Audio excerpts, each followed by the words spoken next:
உபாகம் புஸ்தகம் 8ஆம் அதிகாரத்தை நேரம் திருப்பிக் கொள்வோம். 8:18 சேர்ந்து படிப்போம். உன் தேவனாகிய கர்த்தரை நினைப்பாயாக, அவரே உன் பிதாக்களுக்கு ஆணையிட்டு கொடுத்த தம்முடைய உடன்படிக்கையை உறுதிப்படுத்தும்படி இந்நாளில் உனக்கு உண்டாயிருக்கிறது போல ஐஸ்வர்யத்தை சம்பாதிக்கிறதற்கான பலனை உனக்கு கொடுக்கிறவர். அநேக பல வாரங்களாக நம்ம என்ன பார்த்து கொண்டு வருகிறோம் என்றால், விசுவாசிகளுடைய பொருளாதார ஆசீர்வாதத்தை பற்றி பார்த்து கொண்டு வருகிறோம். நம்முடைய வாழ்க்கைக்கு மிக முக்கியமான தேவையான ஒரு அத்தியாவசியமான காரியத்தை பற்றி தான் பேசி கொண்டிருக்கிறோம். என்ன பேசிட்டு இருக்கிறோம்னா, இன்றைக்கு விசுவாசிகள் அவங்க வாழ்க்கையில் கேட்கின்ற ஒரு அதிமுக்கியமான ஒரு கேள்வி இருக்கும் என்றால், நாங்கள் ரெகுலராக சர்ச்சுக்கெல்லாம் வரோம், பைபிள்லாம் படிக்கிறோம், எல்லாவற்றையும் கரெக்டாக பண்ணுற மாதிரி இருக்குது. ஆனாலும் மற்றவர்களைப் போல, மற்ற விசுவாசிகளை போல, அவங்கள போல இவங்கள போல என்னால் ஏன் சொல்கிற மாதிரி வாழ்க்கை வாழ முடியவில்லையே என்கின்ற ஒரு பெரிய ஒரு அங்கலாய்ப்பும் எதிர்பார்ப்பும் நிறைய இருக்குது. அதுக்கு பதிலை தான் நம்ம பார்த்து கொண்டு வருகிறோம். பல பதில்களை பார்த்தோம். இப்பொழுது நம்ம என்ன பார்த்து கொண்டு வருகிறோம் என்றால், உடன்படிக்கையை நாம் பார்த்து கொண்டு வருகிறோம். இந்த உடன்படிக்கையை குறித்து பார்க்கும்போது, ஏன் கடவுள் நம்மளை ஆசீர்வதிக்கிறார், உடன்படிக்கையை உறுதிப்படுத்தும்படி இந்த அறிவு நமக்கு இருக்க வேண்டும், இந்த ஞானம் நமக்கு இருக்க வேண்டும். ஏன் கடவுள் நம்மளை ஆசீர்வதிக்கிறார் என்று சொல்லும்போது, உடன்படிக்கையை உறுதிப்படுத்தும்படி. ஏன் இதெல்லாம் சொல்ல ஆரம்பிக்கிறோம்னா, கிறிஸ்தவ உலகத்தில் இருக்கின்ற ஒரு பெரிய ஒரு மடத்தனமான ஒரு காரியம் என்னென்னா, கடவுளை பற்றி ஒரு தப்பான எண்ணம். இன்றைக்கி இருக்கிற தரித்திரத்துக்கும் கஷ்டத்துக்கும் கடவுள் தான் காரணம் என்று சொல்லி இன்றைக்கி பல பிரசங்கியார்கள் எழும்பி இதெல்லாம் பேசிக்கிட்டு இருக்கிறாங்க. அது மட்டும் இல்லாமல் இன்னும் ஒரு குரூப் என்ன பண்ணுறாங்கன்னா, இந்த செழிப்பின் உபதேசமே தப்பு, இவங்கெல்லாம் செழிப்பின்காரர்கள், செழிப்பின் உபதேசக்காரங்க, இவங்கெல்லாம் செழிப்பின் சுவிசேஷத்துக்குரியவர்கள் என்று சொல்லி நமக்கெல்லாம் ஒரு முத்திரையை குத்தி விடுறாங்க. இவங்கெல்லாம் செழிப்புக்காரங்க அப்படின்னு சொல்லிட்டு ஆகவே தான் கர்த்தருடைய வார்த்தையில் நம்ம படிக்க ஆரம்பித்தோம். இந்த செழிப்பு என்று சொல்லக்கூடியது இது ஏதோ இடபிள்யூ கென்யானோ கென்னத் கோப்லாண்டோ அல்லது ஓரல் ராபர்ட்டோ கண்டுபிடிச்ச ஒரு சத்தியம் கிடையாது. இது தேவன் வேதத்தில் எழுதி வச்சிருக்கிறாரு என்று சொல்லி உங்களோட பேச ஆரம்பித்தேன். வேதத்தில் இருக்குது, வேதத்தில் இருக்கின்ற பல வசனங்களை எடுத்து காமிச்சேன். கர்த்தரின் ஆசீர்வாதமே ஐஸ்வர்யத்தை தரும் என்று வேதத்தில் போடப்பட்டிருக்கு. இது ஒரு பிரசங்க நல்லா கவனிக்கணும். இது ஏதோ ஒரு ஏஎஃப்டி டீச்சிங்கோ கிடையாது. நல்லா புரிஞ்சுக்கணும். ஏன்னா நிறைய நேரத்தில் மக்கள் நினைக்கிற ஒரு காரியம், இதெல்லாம் இப்படிப்பட்ட ஆட்கள் தான் சபை நல்லா போயிட்டு இருந்த சர்ச்சில் குழப்பத்தை உண்டு பண்ணி அவங்க இதெல்லாம் சொல்லிட்டு இருக்கிறாங்கன்னு சில பேருடைய கருத்துக்கள். ஆகவே தான் போன வாரம் ஸ்டார்ட் பண்ணும்போது ஒரு சில காரியத்தை சொன்னேன். ஒவ்வொரு காலகட்டத்திலையும் தேவன் அவருடைய பிள்ளைகளுக்கு வெளிப்பாடுகளை கொடுத்து சபையில் ஒரு மிகப்பெரிய ஒரு மறுமலர்ச்சி உண்டு பண்ணார்னு சொன்னேன். ஒரு காலகட்டத்தில் எப்படி கர்த்தர் பாவத்திலிருந்து நம்மளை மீட்கிறார் என்று ஒரு மிகப்பெரிய செய்தியானது சபையில் பிரசங்கம் பண்ணப்பட்டது. அந்த நாட்களில் பார்க்குறோம், ஏராளமான பாவிகள் மனம் திரும்பினாங்க. பாருங்கள், சார்லஸ் பின்னி, ஜான் வெஸ்லி போன்றவர்களுடைய காலகட்டங்களெல்லாம் என்ன சொல்கிறாங்க சரித்திரத்தில், இவர்களை பற்றி சொல்லும் போதெல்லாம் அவங்க போகும்போதே மக்கள் அழ ஆரம்பிப்பாங்களாம். அவங்க செஞ்ச பாவத்துக்கெல்லாம் கண்ணீர் வடித்து ட்ரெயினில் அப்படி அந்த பிரசங்கியார்கள் ஒவ்வொரு ஏரியாவுக்கு போகும்போதெல்லாம் தங்களுடைய பாவத்தை உணர்ந்து தேவன்கிட்ட அறிக்கையிட்டு மனம் திரும்புவாங்களாம் அந்த காலகட்டங்களெல்லாம். அதுக்கு பிற்பாடு இன்னொரு காலகட்டங்கள் எழும்ப ஆரம்பிக்கும் போது கர்த்தர் வார்த்தையிலிருந்து தேவனுடைய ஊழியக்காரர்களுக்கு பல வெளிப்பாடுகள் கொடுக்கும்போது சுகத்தை பற்றிய வெளிப்பாடுகள் வந்தது. டிவைன் ஹீலிங், தெய்வீக சுகம். தெய்வீக சுகத்தை பற்றி சபையில் ஒரு காலகட்டத்தில் எழும்பி மிகப்பெரிய வெளிப்பாடுகள்லாம் கடவுள் கொடுக்க ஆரம்பித்தார். அப்போ சபைகளில் மிகப்பெரிய அற்புதம் நடக்க ஆரம்பிச்சது. அதே போல் தான் ஒரு காலகட்டத்தில் இதையும் சொல்ல மறந்துட்டேன், இந்த கர்த்தரை ஆராதிக்கின்ற ஒரு காலகட்டங்கள் எழும்ப ஆரம்பித்தது. அதுக்கு முன்பாகலாம் பாருங்கள், கடவுள் இந்த மாதிரிலாம் கடவுளை ஆராதித்தது கிடையாது.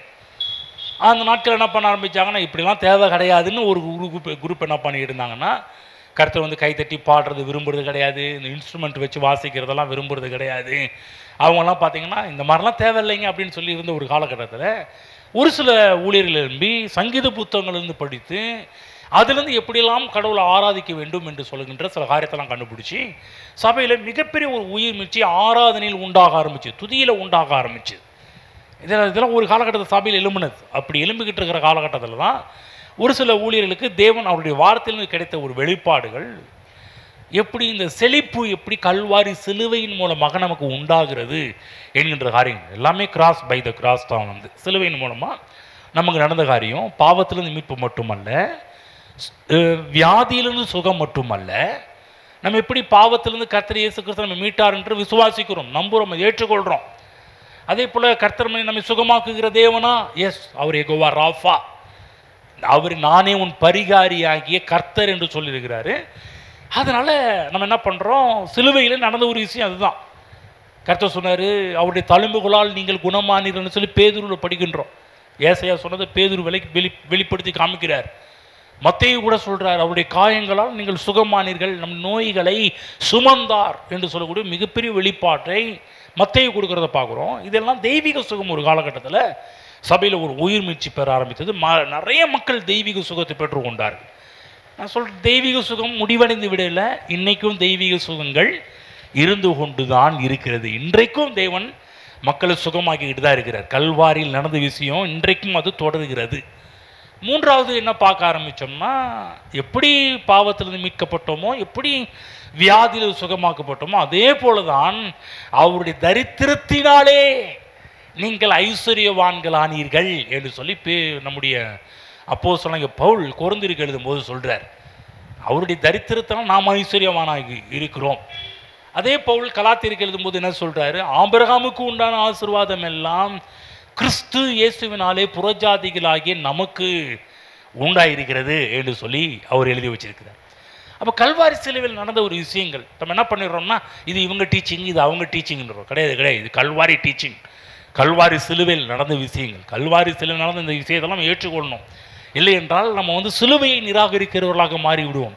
அப்போ கல்வாரி சிலுவையில் என்ன நடந்தது என்பதை நாம் புரிந்து கொள்ளணும். அதை புரிந்து கொண்டு போகாமல் அதை விசுவாசிக்கணும். விசுவாசிக்கும் போது விசுவாசத்தினால் நம்ம நிச்சயமாகவே ஜெயம் எடுக்க முடியும். அப்போ நல்லா நீங்கள் புரிந்து கொள்ள வேண்டிய ஒரு காரியம் இருக்கும் என்றால், கர்த்தரின் ஆசீர்வாதமே ஐஸ்வர்யத்தை தரும் என்பது மட்டுமல்லாமல், ஐஸ்வர்யத்தை சம்பாதிப்பதற்கான பலனை தேவன் நமக்கு கொடுக்குறார். இந்த பலன் கடவுள் நம்ம கொடுக்குறார். நான் போன வாரத்தில் காமிக்க சொன்னேன், தேவன் ஏன் கல்வாரிக்கு போனார் என்றால், இங்கே இருக்கிற ஒவ்வொருவரும் உடன்படிக்கையின் பார்ட்னராக நாம் மாற வேண்டும் என்பது தேவனுடைய திட்டம். கவனிங்க, யூத மக்கள் மட்டும் உடன்படிக்கையின் பங்காளிகளாக இல்லாமல் இங்கே இருக்கிற நம்ம எல்லாருமே உடன்படிக்கைக்கு உட்பட்டவர்களாக இருக்க வேண்டும். ஒரு காலகட்டத்தில் காணியாட்சிக்கு புறம்பானவர்களாக இருந்தோம். இப்போ என்ன சொல்லி, புறம்பானவர் நீ உள்ளவா அப்படின்னு சொல்லி நமக்கு ஒரு அழைப்பு கொடுத்து அவருடைய பிள்ளையாக்கி, அவருடைய பிள்ளையாக்குனது மட்டுமல்லாமல் கிறிஸ்து இயேசுவின் மூலமாக, கல்வாரியின் மூலமாக செழிப்பின் உடன்படிக்கை கடவுள் நமக்கு அமுல்படுத்துகிறார். நம்முடைய வாழ்க்கையில் அதை செல்லுபடியாக்குறார். அது நம்முடைய வாழ்க்கையில் அதை உறுதியாக்குறார். நம்முடைய வாழ்க்கையில் அதை ஊர்ஜிதப்படுத்துகிறார். நம்முடைய வாழ்க்கையில் அதை அப்படியே ஆபிரகாமுக்கு என்னென்னலாம் ஆபிரகாம ஆசீர்வதித்தாரோ அத்தனை ஆசீர்வாதமும் இன்றைக்கு இயேசு கிறிஸ்து ஏற்றுக்கொண்டு ஒவ்வொரு பிள்ளைகளுடைய வாழ்க்கையிலும் உண்டாக வேண்டும் என்பதற்காக தான் கிறிஸ்து இயேசு கல்வாரி சிலுவைக்கு போன ஒரு விஷயத்தில் இதுவும் ஒரு முக்கியமான ஒரு காரியம். எடுத்து படிப்போம். போன வாரத்தை சொன்னேன், ஏற்கனவே நம்ம படித்த பகுதி தான் போக போகிறோம். அதனால் நீங்கள் கவலைப்படாதீங்க. இங்கே ஒவ்வொரு தடவையும் படித்த பகுதிக்கு தான் போவோம். படித்த பகுதியிலேருந்து நம்ம அநேக நம்ம இதில் போதிக்காத சில சத்தியத்தெல்லாம் அதில் நம்ம பார்க்க போகின்றோம். 1 தீமோத்தேயு புஸ்தகம் போவோம்.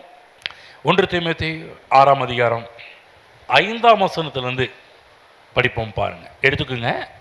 1 தீமோத்தேயு 6ஆம் அதிகாரம் 5லேருந்து படிக்க போகிறோம். கேளுங்க. ஏற்கனவே இந்த பகுதிக்கு நம்ம வந்திருக்கிறோம். திரும்ப வரோம்னா நீங்கள் எப்போ திரும்பவும் அந்த பகுதிக்கு நினச்சிக்காதீங்க. இதிலிருந்து நம்ம சொல்ல மறந்த சில விஷயங்கள் இன்றைக்கு நம்ம கேப் பண்ண போகிறோம், அதை ஃபில் பண்ண போகிறோம். ஓகேங்களா? 6ஆம் அதிகாரம் 5ஆம் வசனத்தை படிக்கிறேன். கெட்ட சிந்தையுள்ளவர்களும் சத்தியமில்லாதவர்களும் தேவபக்தியை ஆதாய தொழில் என்று எண்ணுகிறவர்களுமாய் இருக்கிற மனுஷர்களால் உண்டாகும் மாறுபாடான தர்க்கங்களும் பிறக்கும். இப்படிப்பட்டவர்களை விட்டு விலகு. போதும் என்கிற மனதுடனே கூடிய தேவ பக்தியே மிகுந்த ஆதாயம். உலகத்தில் நாம் ஒன்றும் கொண்டு வந்ததும் இல்லை, இதிலிருந்து நாம் ஒன்றும் கொண்டு போவதும் இல்லை என்பது நிச்சயம். உண்ணவும் உடுக்கவும் நமக்கு உண்டாயிருந்தால் அது போதும் என்று இருக்கவே கடவோம். ஐஸ்வர்யவான்களாக விரும்புகிறவர்கள் சோதனையிலும் கண்ணியிலும் மனுஷரை கேட்டிலும் அழிவிலும் அமிழ்த்துகிற மதிகேடும் சேதமுமான பலவித இச்சைகளிலும் விழுகிறார்கள். பண ஆசை எல்லா தீமைக்கும் வேறாயிருக்கிறது. சிலர் அதை விச்சித்து விசுவாசத்தை விட்டு வழுவி அநேக வேதனைகளாலே தங்களை உருவ குத்தி கொண்டிருக்கிறார்கள். பாருங்கள், இந்த வேத பகுதியிலிருந்து தான் என்ன பண்ண ஆரம்பித்தாங்க பல பேர். இதை பற்றி நம்ம என்ன பண்ணோம், ஆரம்பத்தில் சில காரியங்களை சொன்னோம். இந்த ஐஸ்வர்யத்தை வெறுக்கிறவங்களாம் அவங்க ஏன் ஐஸ்வர்யத்தை வெறுக்கிறார்கள் என்பதுக்கு பல வசனம் இந்த பகுதியை எடுத்து வச்சு எப்படிலாம் வெறுக்கிறாங்கன்னு சொல்லி பல பகுதிகளை நம்ம பார்க்க ஆரம்பித்தோம். அந்த நேரத்தில் சொல்ல மறந்த சில விஷயத்தை இன்றைக்கு நான் உங்களுக்கு ஞாபகப்படுத்துகிறேன். ஏனென்றால் செழிப்பு தப்பு கிடையாது, செழிப்பு நல்லது. சொல்லுங்க, செழிப்பு நல்லது, ஆசீர்வாதம் நல்லது, சுகம் நல்லது. ஆமென். நல்லா புரிஞ்சு, கடவுள் கொடுக்கின்ற எல்லாம் நல்லது.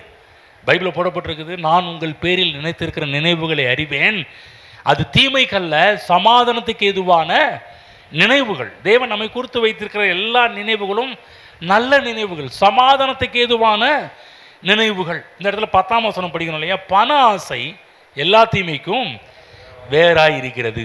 சொல்லுங்க, பண ஆசை. கவனிச்சிங்களா? பண ஆசை என்னென்ன? இந்த ஆசீர்வதிக்கப்பட்ட ஜனமாக நாம் இருக்க வேண்டும் என்றால் இந்த பண ஆசையை பற்றி நாம் புரிந்து கொள்ள வேண்டும். இந்த உலகத்தில் உடன்படிக்கை, கர்த்தருடைய செழிப்பின் உடன்படிக்கைக்கு உட்பட்ட ஒவ்வொரு மக்களும் பண ஆசையை பற்றி நாம் சரியாக தெரிந்து வைத்திருக்க வேண்டும். இந்த இடத்துல ஆசை என்ற வார்த்தை ஆங்கில பதிப்பில் லவ் ஆஃப் மணி என்று வந்திருக்கு. லவ் சொல்லுவோம், லவ். அதாவது என்னன்னா, தமிழில் ஆசைன்னு வந்திருக்குது, ஆங்கிலத்தில் லவ் என்று வந்திருக்கிறது.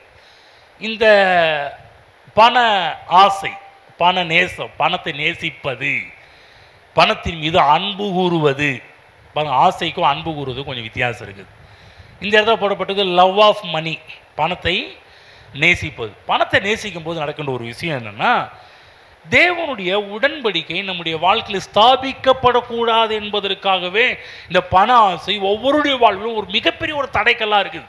பாருங்க, நம்முடைய பிதாக்களுக்கு அருளி செய்த உடன்படிக்கையை உறுதிப்படுத்தும்படி இந்நாளில் உனக்கு உண்டாயிருக்கிறது போல ஐஸ்வர்யத்தை சம்பாதிக்கிறதுக்கான பலனை கொடுக்குறான்னு போடப்பட்டிருக்கு. அப்போ அந்த உடன்படிக்கை நம்முடைய வாழ்க்கையில் பலிக்க வேண்டும் என்றால், இந்த செழிப்பின் உடன்படிக்கை நம்முடைய வாழ்க்கையில் நிறைவேற வேண்டும் என்றால், அதற்கு தடைகளாக இருக்கின்ற ஒரு மிகப்பெரிய ஒரு ஆயுதம் என்ன அப்படின்னும் போது பண ஆசை. சொல்லுங்க, பண ஆசை. ஏன் சில பேர் நல்லா இல்லை என்பதற்கு ஒரு முக்கியமான ஒரு காரணம் பார்த்தீங்கன்னா லவ் ஆஃப் மணி, பணத்தை நேசிப்பது. கவனிங்க, பணத்தை நேசிக்கின்ற ஒரு ஆட்கள். இந்த பண ஆசை இருக்கும் என்றால் கண்டிப்பாக சொல்கிறேன், நம்ம முன்னேற்ற பாதையில் போக முடியாது, செழிப்பின் ஆட்களாக வாழ முடியாது. இன்றைக்கி நிறைய பணக்காரர்களுக்கும் இந்த லவ் இருக்குது. இதில் இந்த பணத்து மேலே லவ் இருக்குது, ஏழைகளுக்கும் பணத்து மேலே லவ் இருக்குது. நிறைய பேர் நினைக்கிறாங்க, இல்லைங்க பணக்காரங்களுக்கு மட்டும்தாங்க பணத்தை பாருங்கள், இப்போ நாயா பேயா அலைஞ்சி பணம் சம்பாதிக்கும், பணம் பணம் பணம் போயிட்டு இருக்கிறாங்கன்னு நம்ம பெரிய பெரிய பணக்காரங்களை பார்த்து திட்டிகிட்டு இருக்கிறோம். ஆனால் பணக்காரர்கள் மட்டுமல்ல, நிறைய ஏழைகளும் இதை தான் பண்ணிகிட்டு இருக்கிறாங்க. பணம் பணம் பணம் பணம் தான் இவங்களும் என்ன பண்ணுறாங்க, ஓடி ஆடி இதை எப்படியாவது பணத்தை சம்பாதிக்க வேண்டும் என்ற ஒரு மிகப்பெரிய ஒரு டார்கெட்டில் போயிட்டு இருக்கிறாங்க. கவனிங்க, பணம் சம்பாதிப்பது தப்பு கிடையாது, ஆனால் பண ஆசையோடு சம்பாதிப்பது மிகப்பெரிய ஒரு தப்பு. கவனிங்க, பண ஆசை தான் அந்த லவ் ஆஃப் மணி மக்களை கெடுக்குது. இன்றைக்கி மக்கள்னு சொல்லும்போது மெயினாக இன்றைக்கி நம்ம யாருக்கு போதிச்சுட்டு இருக்கிறோம்? கிறிஸ்தவங்களுக்கு போதிச்சுட்டு இருக்கிறோம். நிறைய கிறிஸ்தவர்களை கெடுக்கின்ற ஒரு காரியம் இருக்கும் என்றால் நம்ம நினைக்கிறோம் பாவம் கெடுக்குதுன்னு நினச்சிக்கிட்டு இருப்போம். பாவம் மட்டும் இல்லைங்க, பணத்தின் மீது இருக்கின்ற ஒரு விதமான ஆசை, இது கூட மனிதனை கெடுக்கின்றது, விசுவாசி கெடுக்கின்றது. ஆகதான் இங்கே பவுல் சொல்ல, பண ஆசை எல்லா தீமைக்கும் வேறு. திரும்ப சொல்கிறேன், பணம் கிடையாது, பண ஆசை எல்லா தீமைக்கும் வேறாக இருக்குது. ஆகவே தான் இன்றைக்கி நிறைய மக்களை பாருங்கள், இந்த பண ஆசை பார்த்திங்கன்னா அநேக மக்களை நாசமாக்கிக்கிட்டு இருக்குது. எது? பண ஆசை. நம்ம உலகத்தில் கேட்குறோம், 5 ரூபாய்க்கும் பிரச்சனை நடக்குது, 50 ரூபாய்க்கும் கொலைகள் நடந்ததை நம்ம பார்த்துருக்குறோம். இதை நம்ம இந்த பண ஆசையை பற்றி நம்ம புரிந்து கொள்ள வேண்டும் என்றால் இன்னொரு வேத பகுதிக்கு போவோம். அங்கிருந்து இந்த பண ஆசையை பற்றி கொஞ்சம் விலைக்கு நம்ம பார்ப்போம். மத்தேயு புஸ்தகம் 6ஆம் அதிகாரம் போய்க்கிங்க. மத்தேயு 6 கர்த்தராகிய கிறிஸ்து இயேசு இந்த பண ஆசையை பற்றி இங்கே அழகாக தெளிவாக விலைக்கு சொல்கிறத நம்ம பார்க்குறோம். ஆகவே இயேசு கிறிஸ்து செய்த மலை பிரசங்கத்துக்கு கொஞ்சம் போயிட்டு வருவோம். அங்கே என்ன சொன்னார் இயேசு இதை பற்றி என்பதை பற்றி நம்ம பார்த்து கொண்டு வருவோம். 14ஆம் மத்தேயு 6ஆம் அதிகாரம், மத்தேயு 6ஆம் அதிகாரம் 24ஆம் வசனத்துக்கு நேரம் போயிட்டு வருவோம். எடுத்து படிப்போம் எல்லாரும் சேர்ந்து. 2 எஜமான்களுக்கு ஊழியம் செய்ய ஒருவனாலும் கூடாது. ஒருவனை பகைத்து மற்றவனை சிநேகிப்பான், அல்லது ஒருவனை பற்றி கொண்டு மற்றவனை அசட்டை பண்ணுவான். தேவனுக்கும் உலக பொருளுக்கும் ஊழியம் செய்ய உங்களால் கூடாது. பார்த்தீங்களா? இந்த இடத்துல பாருங்கள், இந்த 2 காரியம் போடப்பட்டிருக்குது. என்ன சொல்ல, 2 எஜமான்கள்னு போடப்பட்டிருக்குது. அப்புறம் மட்டும் என்ன சொல்ல, 2 எஜமான்கள் சொல்லிட்டு கீழே சொல்கிற தேவனுக்கும் உலக பொருளுக்கும். அதான் 2 எஜமான் யார்? ஒன்று தேவன், 2வது உலக பொருள், உலகத்தில் இருக்கின்ற பணம். ஒன்று கடவுள் தேவன் உங்களை ஆள வேண்டும், இல்லைன்னா இந்த உலக பொருட்கள் உங்களை ஆளணும். நீங்கள் எந்த இடத்துல இருக்கிறீங்கன்றதை நீங்கள் சூஸ் பண்ணிக்கணும். நீங்கள் தான் நீங்கள் முடிவு பண்ணணும். தேவன் ஆள்வதற்கு நீங்கள் இடம் கொடுத்துருக்கிறீங்களா, இல்லை உலக பொருள்கள் ஆள்வதற்கு இடம் கொடுத்துருக்கிறீர்களா என்பதை சற்று நாம் சீர்தூக்கி பார்க்க வேண்டும். எது உங்களை ஆண்டுகிட்டு இருக்குது? கர்த்தர் உங்களை ஆள்றாரா, இல்லை உலக பொருட்கள்? நம்ம பணம்னு சொல்கிறோம், பணம் ஆசைன்னு சொல்கிறோமா, அது நம்ம ஆண்டு கொண்டிருக்கிறதா? இந்த இடத்துல சொல்கிறார் இல்லையா, ஒருவனை பகைத்து மற்றவனை ஸ்நேகிப்பான். லவ் வந்திருக்குது. இந்த இடத்துல ஏதாவது ஒன்றை தான் நேசிக்க முடியும், இன்னொன்று என்ன பண்ண முடியும்? பார்க்க, ஒருவனை பகைத்து மற்றொருவனை ஸ்நேகித்து என்ற ஒரு வார்த்தை வந்திருக்குது. அப்போ ஆண்டவர் அவனுக்கு எஜமானா இருந்தா ஆண்டவர் நேசித்து அவன் மனிதன் என்ன பண்ணுவான்? அவருக்கு ஊழியம் செய்வான் இல்லைங்களா? இந்த ஊழியம் செய்தல் என்று சொல்லக்கூடிய வார்த்தை நம்ம நினைக்கிற மாதிரி நம்ம மைக்கு பிடிச்சி ஊழியம் பண்ணுற அது மட்டும் கிடையாது. பாருங்கள், ஊழியம் செய்வது என்பது ஆண்டவருக்காக வாழ்வதை பற்றி போடப்பட்டிருக்கிற ஒரு வார்த்தை. சொல்லுங்கள், ஆண்டவருக்காக வாழ்வது. நம்ம நிறைய இடத்துல ஊழியம்னாலே நம்ம தப்பு புரிஞ்சுக்கிறோம். மைக்கு பிடிச்சி பிரசங்கம் பண்ணுறது மட்டும்தான் ஊழியம் கிடையாது. ஆண்டவருக்காக வாழ்கிறீங்க பாருங்கள், அது நீங்கள் பண்ணுற மிகப்பெரிய ஊழியம் இந்த உலகத்தில். எங்களை போன்ற ஆட்கள் ஒரு சிலர் கர்த்தரால் அழைக்கப்பட்டவர்கள் இப்படி மைக்கு பிடிச்சி பேசுகிறாங்க ஒழிய, மற்ற எல்லாருக்கும் கொடுக்கப்பட்ட ஒரு மிகப்பெரிய ஒரு கனமான ஒரு காரியம் கர்த்தருக்கு வாழ்வது, கர்த்தருக்காக வாழ்வது. அப்போ ஆண்டவருக்காக வாழ்கிறவர்கள் அவங்க உலக பொருள்களுக்கு ஊழியம் செய்ய முடியாது, உலக பொருள்களை நேசிக்க முடியாது, உலக பொருள்களை பின்னாடி போக முடியாது. அப்போ ஆண்டவருக்காக ஒருத்தர் வாழும்போது பார்த்தீங்கன்னா அந்த பொருட்கள் எல்லாமே அவங்களுக்கு ஒரு சேவை பண்ண ஆரம்பிச்சிடும், ஊழியம் பண்ண ஆரம்பிச்சிடும். கவனிங்க, ஆண்டவருக்காக நீங்கள் வாழும்போது உலகத்தில் இருக்கிற பொருட்கள், பணங்கள், செல்வங்களெல்லாம் உங்களுக்கு ஊழியம் பண்ணும், உங்களுக்காக அது வாழ ஆரம்பிச்சிடும். ஆகவே இது தேவன் வச்சுக்க ஒரு ஒழுங்காக இருக்குது பாருங்கள்.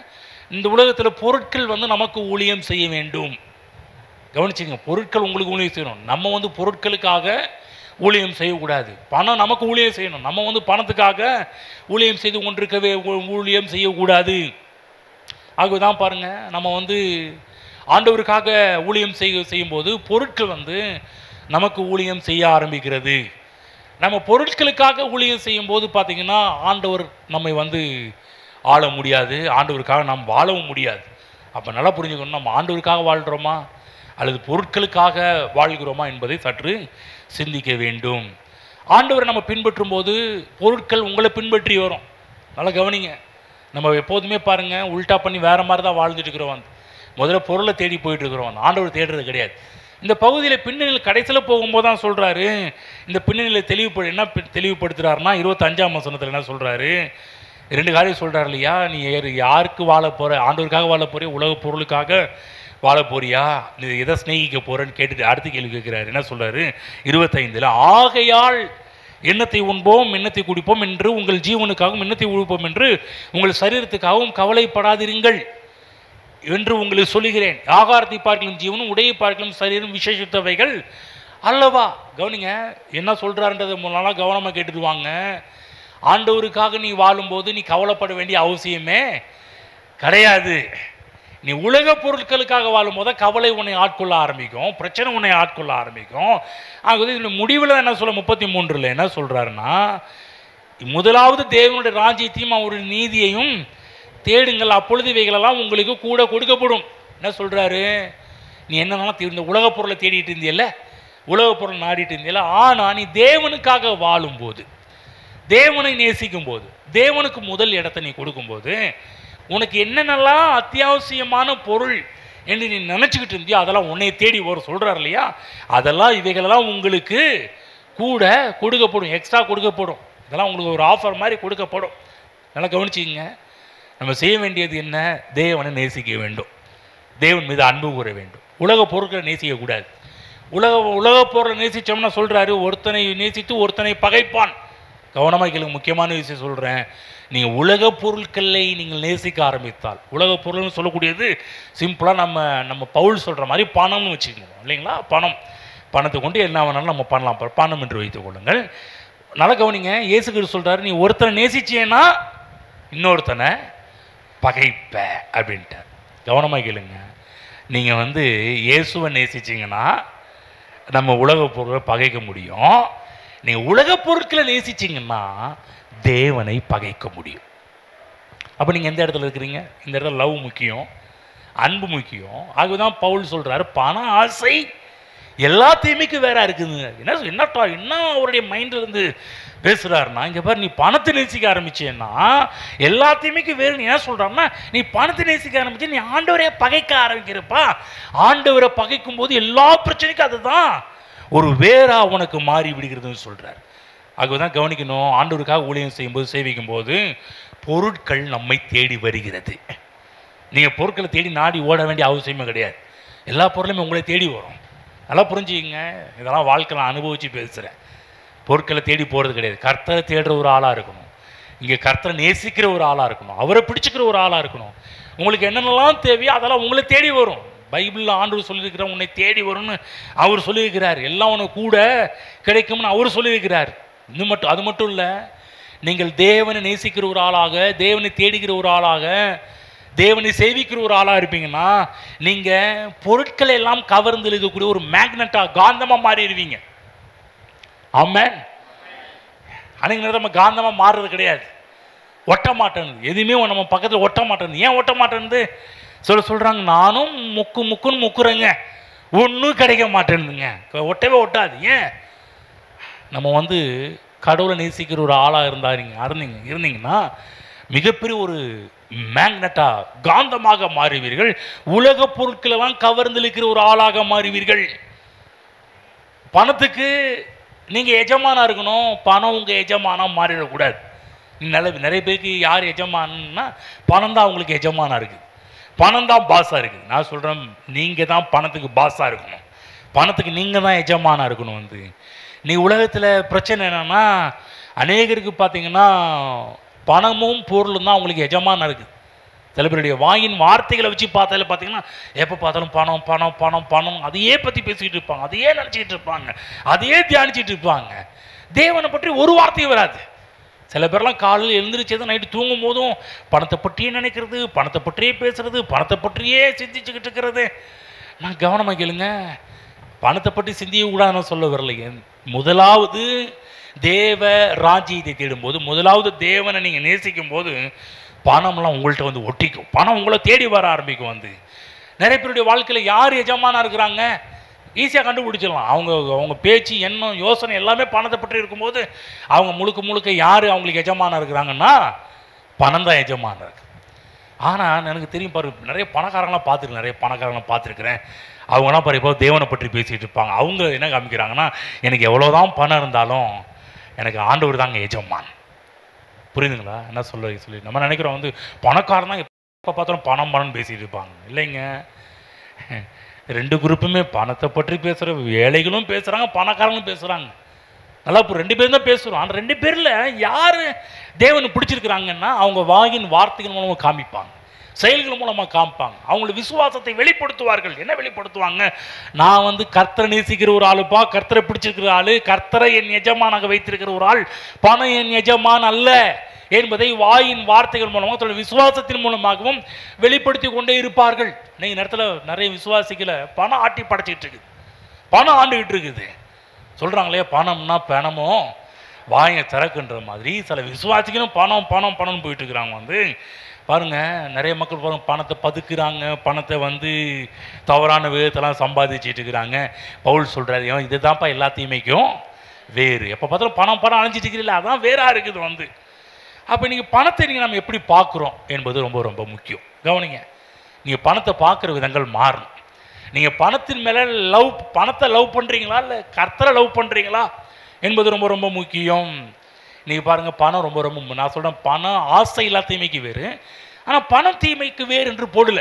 ஆனால் கிறிஸ்தவ சபை ஒரு காலத்தில் என்ன பண்ணிடுச்சு, பணம் தான் பிரச்சனை. பணம் பிரச்சனை கிடையாது, லவ் ஆஃப் மணி தான் பிரச்சனை, பண ஆசை தான் பிரச்சனை, பணம் பிரச்சனை கிடையாது.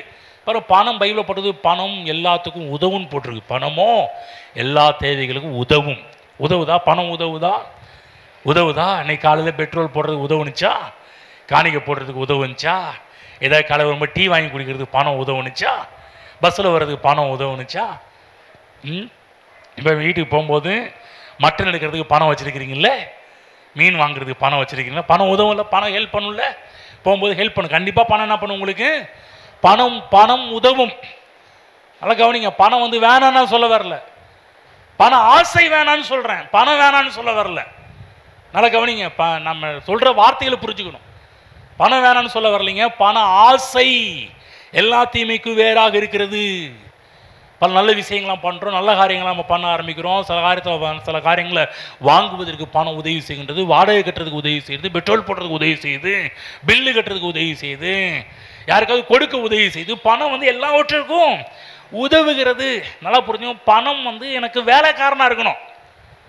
எல்லாம் சொல்லுங்க, பணம் எனக்கு வேலைக்காரனாக இருக்க வேண்டும். சொல்லுது புரியுதுங்களா? ஆனால் இன்னைக்கு என்ன ஆச்சுன்னா, இன்னைக்கு விசுவாசிங்க பணத்துக்கு வேலைக்காரங்களா இருக்கிறாங்க. இல்லை, பணம் தான் எனக்கு வேலைக்காரனாக இருக்கணும், பணத்துக்கு நான் தான் எஜமான். சொல்லுங்க, நான் தான் பணத்துக்கு எஜமான். பணம் உங்களுக்கு என்னவா இருக்கணும்? வேலைக்காரனாக இருக்கணும். இயேசு எனக்கு எஜமானாக இருக்கணும், இயேசு எனக்கு ஆண்டவராக இருக்கணும். இதுதான் கிறிஸ்துவ வாழ்வு. நீங்கள் பணம் உங்களுக்கு எஜமானா மாறிச்சுன்னா எப்போ பார்த்தாலும் பணம் சொல்ல. நான் ஏன் சொல்கிறேன்னா, சிலருடைய வாழ்க்கையில் பார்க்கும்போது எப்போ பார்த்தாலும் பணம் பணம் பணம் பணம் பணம் பணம். பணம் அவசியம், பண ஆசை ஆபத்து. பணம் எனக்கு, பணத்துக்கு நான் எஜமான், பணம் எனக்கு எஜமான் இல்லை. பக்கத்தில் சொல்லுங்க, எனக்கு பணம் எஜமான் இல்லைங்க. கவனிச்சிங்களா? நீ உலகத்தில் பிரச்சனை என்ன தெரியுங்களா? அநேகருக்கு பணம் பொருள் எஜமானாக மாறிடுச்சு. நீ நினைக்கிறீங்களா பணத்தை பற்றி தான் பேசல? சில பேர் சில நேரத்தில் இந்த பணத்தின் மூலமாக வாங்கின பொருள்கள் கூட அவர்களுக்கு எஜமானாக மாறிவிட்டது. அதான் பெரிய பிரச்சனையே. சில பணம் அவங்கள ஆட்டி படைச்சிக்கிட்டு இருக்குது. பணம் மட்டும் இல்லைங்க, பணத்தால் வாங்கின எல்லா பொருள்களுமே ஆட்டி படைத்து கொண்டிருக்கிறது மனிதனை, விசுவாசியை. புரியுதுங்களா? நிறைய மக்கள் அப்படி தான் பண்ணிட்டு இருக்குது வந்து. அதுதான் பாருங்க, பணத்தை பற்றி போதிக்கிறதுனா பணம் பின்னாடி உங்களை ஓட சொல்லலை, பணம் பணம்னு சொல்லி உங்களை அலைய சொல்லலை. நீங்கள் கர்த்தரை நேசிக்க வேண்டும், கர்த்தரை நேசிக்கும் போது பணம் உங்கள் பின்னாடி வரும்னு சொல்கிறோம் வந்து. இப்படி நீங்கள் சரியான விதத்தில் வாழும்போது நீங்கள் வெற்றி வாழ்க்கை வாழ்கிறீர்கள் என்ற அர்த்தம். இப்படி வாழும்போது பணம் ஆசைப்படாமல் பணத்துக்கு நீங்கள் எஜமானாக இருந்து வாழும்போது, கர்த்தர் தான் எனக்கு எஜமான் என்று வாழும்போது, அந்த இடத்துல சமாதானம் உள்ள ஒரு வாழ்வை நீங்கள் பார்க்கிறீர்கள். இன்றைக்கு உலகத்தில் இருக்கிற எந்த பிரச்சனையும் நீங்கள் எடுத்துக்கிட்டீங்கன்னா எல்லா பிரச்சனைக்கும் காரணமே பணமாக தான் இருக்குது. யோசிச்சு பாருங்கள், எல்லாம் கூட்டி கழிச்சு பார்த்தீங்கன்னா கணக்கு சரியாக வரும். என்ன கணக்கு சரியாக வரும்? எந்த பிரச்சனைக்கு பின்னணியில் இருப்பது என்ன? பணம். உலகத்தில் பாருங்கள், உதாரணம் சொல்கிறேன் பாருங்கள். முதல்ல கிறிஸ்துவ இடத்துலேருந்து ஆரம்பிக்கிறேன், கிறிஸ்துவ குடும்பங்கள்லேருந்து ஆரம்பிக்கிறேன் பாருங்கள். நீ பாருங்கள், பல கிறிஸ்துவ ஸ்தாபனங்கள் இருக்குது, கிறிஸ்துவ குடும்பங்கள் இருக்குது. கிறிஸ்துவ குடும்பத்தில் ஏற்படுற அநேக பிரச்சனைகளுக்கு முக்கிய காரணமாக இருப்பது பார்த்தீங்கன்னா பணம் தான். பணம் பிரச்சனை தான், பணம் தான். நீங்கள் பார்த்தீங்கன்னா ஒன்றும் இல்லை, உட்காந்து நீங்கள் வீட்டில் நடக்கிற சண்டையெல்லாம் கூட்டி கழிச்சு நீங்கள் பார்த்தீங்கன்னா என்ன பிரச்சனை? பணம் தான் பெரிய பிரச்சனையாக இருக்கும். நீங்கள் உட்காந்து யோசிச்சு பாருங்கள், இந்த பிரச்சனை ஏன் வந்துச்சு, இந்த பிரச்சனை எதனால் வந்துச்சுன்னு யோசிச்சு பார்த்தீங்கன்னா கரெக்டாக அது கன்க்ளூஷன் கொடுத்துரும். பணம் தான் ஏன் அவனுக்கு பிரச்சனை, பணத்தால் தான் இந்த சண்டையே. குடும்பத்தை எடுத்துக்கிங்க, குடும்பத்தில் நடக்கின்ற எல்லா பிரச்சனையும் கூட்டி கழிச்சு பார்த்தீங்கன்னா அதுவும் எங்கே வந்து நிற்கும்னா பணமாக தான் இருக்கும். பாருங்க, திடீர்னு நல்லா இருக்கிற கணவன் திடீர்னு ரைஸ் ஆயிடுவார், சண்டை போட ஆரம்பிப்பார். அப்போ நல்லா புரிஞ்சுக்கணும், ஐயா பாக்கெட்டில் பணம் இல்லை போல. அதே ஐயா பாக்கெட்டில் பணம் வந்துருச்சுன்னா முகம் அப்படியே முகம் மலர்ச்சியாக இருக்கும். அப்போ நீங்கள் புரிஞ்சுக்கணும், ஐயா பாக்கெட்டில் பணம் இருக்குது, பணம் இல்லை. அப்போ மட்டும் பாருங்க, சில நேரத்தில் இந்த வீட்டு வாடகை, அந்த வாடகை, இது வாடகை எல்லாம் கழிச்சு வீட்டில் வந்து உட்காரும் போது கவனமாக இருக்கணும். அப்போ தான் அவங்க டென்ஷனில் இருப்பாங்க. என்னன்னா பிரச்சனை என்ன, குடும்பத்தில் நடக்கிற எதுக்கு எரிஞ்சு விழுவீங்கன்னு கேட்பாங்க. எதுக்கு எரிஞ்சு விழுவோம் உள்ள நீங்கள் நல்லா எரிஞ்சு விழுந்தாலே புரிஞ்சுக்கணும் ஏதோ கொஞ்சம் பண பிரச்சனை இல்லை, வீட்டுக்காரு கொஞ்சம் டிப்ரெஷனில் இருக்கிறாருன்னு புரிஞ்சுக்கணும். அதே போல் நீங்களும் புரியுதுங்களா? என்ன புரியுதா? குடும்பத்தில் நடக்கிற எந்த ஒரு பிரச்சனையாக இருந்தாலும் அதுக்கு ஆணிவேர் என்னவா இருக்கும் அப்படின்னா, முக்கியமான பிரச்சனை என்னவா இருக்கும்னா இந்த பணமாக தான் இருக்கும். வேலை நடக்கிற இடத்துல போய் பாருங்கள், சண்டை வரும். என்ன சண்டைன்னு கேட்டால் அங்கேயும் பணம் தான். எல்லா இடத்துலையும் சண்டைக்கு மூல காரணமாக இருப்பது என்னன்னா பணம் தான். புரியுதா நான் என்ன சொல்ல வரேன்னு?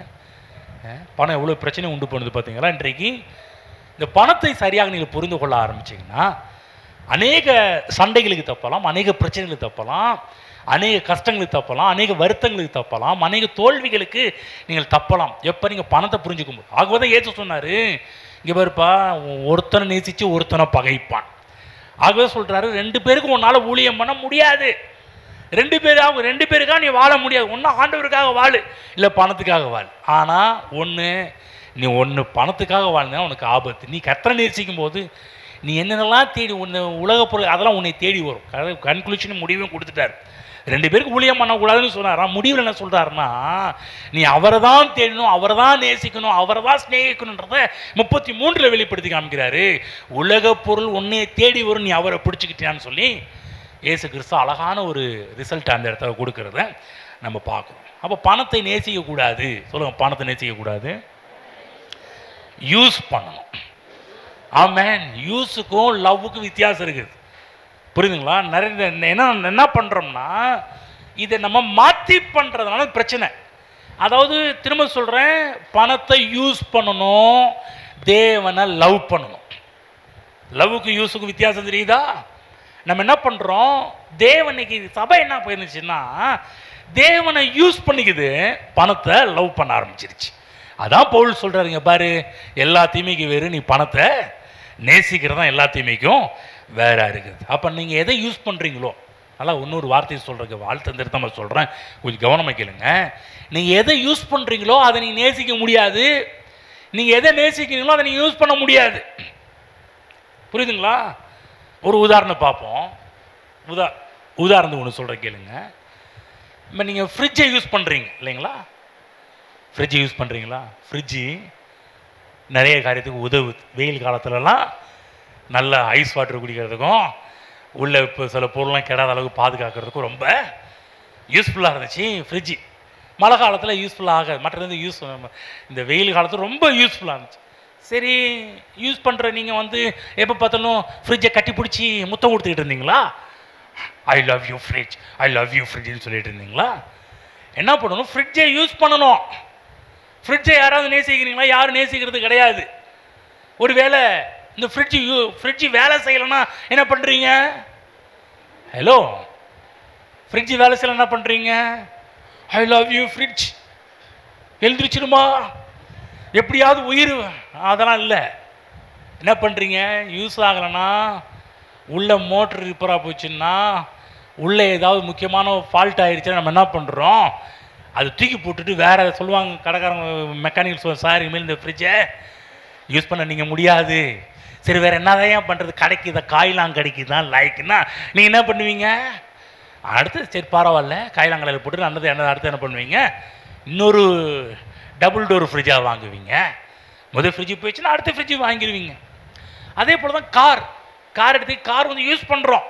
மோட்டர் சைக்கிள், பைக், புல்லட் நம்ம யூஸ் பண்ணுறோம். எதையுமே நம்ம நேசிக்கிறது கிடையாது. எப்போ உங்களுக்கு பிரச்சனை, இதெல்லாம் எப்போ திரும்ப உங்களுக்கு பிரச்சனையாக முடியும்? நீங்கள் என்னைக்கு அதை யூஸ் பண்ணுறதை நேசிக்கிறீங்களோ அன்றைக்கி தான் பிரச்சனையே.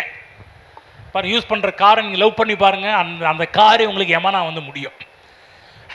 யூஸ் பண்ணுற பைக்கை நீங்கள் நேசிச்சிங்கன்னா அந்த பைக்கே நமக்கு பிரச்சனையாக முடியும். அதுதான் கொஞ்சம் கவனிக்கணும். யூஸ் பண்ணுறதை யூஸ் பண்ணணும், லவ் பண்ணுறதை லவ் பண்ணணும். யாரை லவ் பண்ணணும்? கர்த்தரை நேசிக்கணும், மற்றதை யூஸ் பண்ணணும். ஆகவே பொருட்களையும் நேசத்தையும் அன்பையும் கனெக்ட் பண்ண முடியாது, ரெண்டுத்தையும் இணைக்க முடியாது. பொருட்களையும் அன்பையும் இணைக்க முடியாது. பாருங்க, அன்பை எங்கே நம்ம பயன்படுத்த முடியும்னா, கடவுளோடும் மனிதனோடும் மட்டும்தான் அன்பை உபயோகப்படுத்த முடியும். கவனிங்க, லவ் எங்கே உண்டாகும்னா மேன் அண்ட் காட், தேவனோடும் மனிதனோடும். அதுதான் ஆண்டவர் சொன்ன 10 கட்டளை கொடுக்கும்போது, உன் தேவனாகிய கர்த்தரை உன் முழு இருதயத்தோடும், உன் முழு பலத்தோடும், உன் முழு அன்போடும் நேசிப்பாயாக. அவர் உன்னை நேசிப்பது போல பிறனையும் நேசிப்பாயாக. ஆண்டவர் கரெக்டாக அன்பை அங்கே டெஃபினேஷன் கொடுக்குறார். அன்பு எதுக்கு மட்டும்தான்? மனிதனுக்கும் தேவனுக்கும் மட்டும்தான். அன்பு என்று சொல்லக்கூடிய தெய்வீகமான ஒரு வார்த்தை, நல்லா புரிஞ்சுக்கணும். அன்பு ரொம்ப அற்புதமான ஒரு வார்த்தை. அதுதான் பாருங்க, மனைவி பிள்ளைகள் சொல்றவங்க பொருட்கள் அல்ல. ஆனால் என்ன நடக்குது கிறிஸ்தவ சமுதாயத்திலையும் பிற சமுதாயத்திலும் என்ன நடக்குது அப்படின்னா, இன்றைக்கு மனைவி பிள்ளைகள் எல்லாமே பொருட்கள் மேல பொருட்கள் போல யூஸ் பண்ணப்படுகிறார்கள், நேசிக்கப்படுறது கிடையாது. எல்லா இடத்துலையும் என்ன பிரச்சனை அப்படின்னீங்கன்னா, நேசிக்க வேண்டியதை நேசிக்காமல் யூஸ் பண்ணுறதுனால தான் எல்லா இடத்துலையும் பிரச்சனை உண்டாக ஆரம்பிக்கிறது. ஒரு பொருள் எடுத்துக்கிங்க, ஒரு பொருள் எடுத்துக்கிட்டிங்கன்னா யூஸ் பண்ணுற பொருட்கள் சில நேரத்தில் வந்து 3 வருஷம் 4 வருஷம் நல்லா யூஸ் பண்ணுறாங்க. யூஸ் பண்ண பிற்பாடு அதெல்லாம் என்ன ஆயிடுது பழசாயிருது. கவனிச்சிங்களா? சில பொருள்லாம் பாருங்கள் 30,000 40,000 கொடுத்து வாங்குவோம். அன்னைக்கு ஒரு யூடியூப் பார்த்துட்டு இருக்கும்போது சொல்கிறாங்க, BMW கார் வந்து ஒன்லி 7 lakhs அப்படின்றாங்க. இது எவ்வளோ லேக்ஸியா? இது வந்து ஒன்லி 7 lakhs. வந்தீங்கன்னா காசை கொடுத்து எடுத்துகிட்டு போயிட்டே இருக்கலாம் அப்படின்றாங்க. எங்கள்கிட்ட எல்லா இதுமாதிரி லக்ஸுரி கார் எல்லாம் பார்த்தீங்கன்னா அது கிட்டத்தட்ட 30, 40, 50 அதுக்கு மேலே போயிட்டே இருக்கிற காரியெல்லாம் அவங்க சொல்கிறாங்க. இதெல்லாம் வந்து நீங்கள் இவர் வாங்கினா இதெல்லாம் வந்து இது இவ்வளோ தொடும் அவ்வளோ தொடுன்றாங்க. ஆனால் எங்கள்கிட்ட வந்தீங்கன்னா 6 lakhs 7 lakhs கொடுத்து நீங்கள் பாட்டுக்கு வாங்கிட்டு போகலான்றாங்க. அதை நான் ஒரு பொருள் பார்த்தீங்கன்னா ஒரு குறிப்பிட்ட காலத்துக்கு பிற்பாடு ஒரு 5 வருஷம் கழிச்சு 3 வருஷம் 4 வருஷம் 5 வருஷம் கழிச்சு நீங்கள் 1 கோடி கொடுத்து வாங்கினா கூட அது என்ன ஆயிடுது, மார்க்கெட் பிளேஸ்க்கு எவ்வளோ வந்துடுதுன்னா சொல்கிறாங்களா அடிமாட்டு ரேட்டுக்கு வந்துடுது அப்படின்றாங்க. அப்படிதான் பாருங்க, நம்ம ஊரில் அழகான ஒரு வார்த்தை நம்ம பயன்படுத்துகிறோம், யூஸ் அண்ட் த்ரோ. ஹலோ சொல்கிறாங்களே யூஸ் அண்ட் த்ரோ, ஏதாவதுன்னா இது வந்து யூஸ் அண்ட் த்ரோ இருக்குதா அப்படின்றாங்க. பாருங்கள், பல மேலை நாடுகள்லாம் பல பொருட்களை யூஸ் பண்ண பிற்பாடு த்ரோ பண்ணிடுறாங்க. அங்கே சில நம்ம ஊர் குப்பையில் பார்த்தீங்கன்னா மக்கள்லாம் எல்லாம் சப்பி போட்ட கொட்டை தான் அங்கே கிடைக்கும். ஆனால் இந்த அநேக மேலை நாடுகளை பார்த்தீங்கன்னா நல்லா சொல்கிறாங்க, அங்கே இருக்கிற குப்பையை பொறுக்குனால நம்ம நாட்டில் இருக்கிற நிறைய பேருக்கு வாழ்வு கொடுக்கலான்றாங்க. அதனாலே சில பேர் குப்பை பொறுக்கிகள் இருக்கிறாங்க. பெரிய பெரிய கார்பரேட் கம்பெனிங்கள்லாம் அங்கேருந்து குப்பையை பொறுக்கிட்டு வந்து நம்ம நாட்டில் என்ன பண்ணுறாங்கன்னா அதை வந்து மாடிஃபை பண்ணி வேறு விதெல்லாம் மார்க்கெட்டில் விட்டுக்கிட்டு இருக்கிறாங்க. ஒன்றும் இல்லை, இங்கே வரதெல்லாம் அங்கே இருக்க குப்பை பொறுக்கிட்டு வந்து பண்ணுற வேலைகள் தான், வேறு ஒன்றும் கிடையாது. சொல்கிறாங்க அங்கே இருக்கிற குப்பையை பொறுக்கினால போதும் நல்லா வாழ்ந்துடலாம் அப்படின்றாங்க. அவங்களுக்கு தெரியுது யூஸ் பண்ணிட்டு அடுத்து த்ரோ பண்ணணும், அடுத்து தூக்கி எரிஞ்சிடுறாங்க. நிறைய குப்பை தொழில் மிகப்பெரிய காஸ்ட்லியான பொருட்கள்லாம் கிடைக்கும். அதுக்கு நீங்கள் இப்போ ஃபாரின் போக பிளான் பண்ணாதீங்க. நீங்கள் கர்த்தரை தேடுங்க, அதெல்லாம் உங்களை தேடி வரும். நீங்கள் எதெல்லாம் தேடி ஓணும்னு நினைக்கிறீங்களோ அதெல்லாம் உங்களை தேடி வரும். அவன் மென்டாலிட்டி பாருங்க. ஆனால் அவன் பாருங்க ஒரு ப்ராட் மைண்டில் வாழ்ந்துட்டு இருக்கிறாங்க.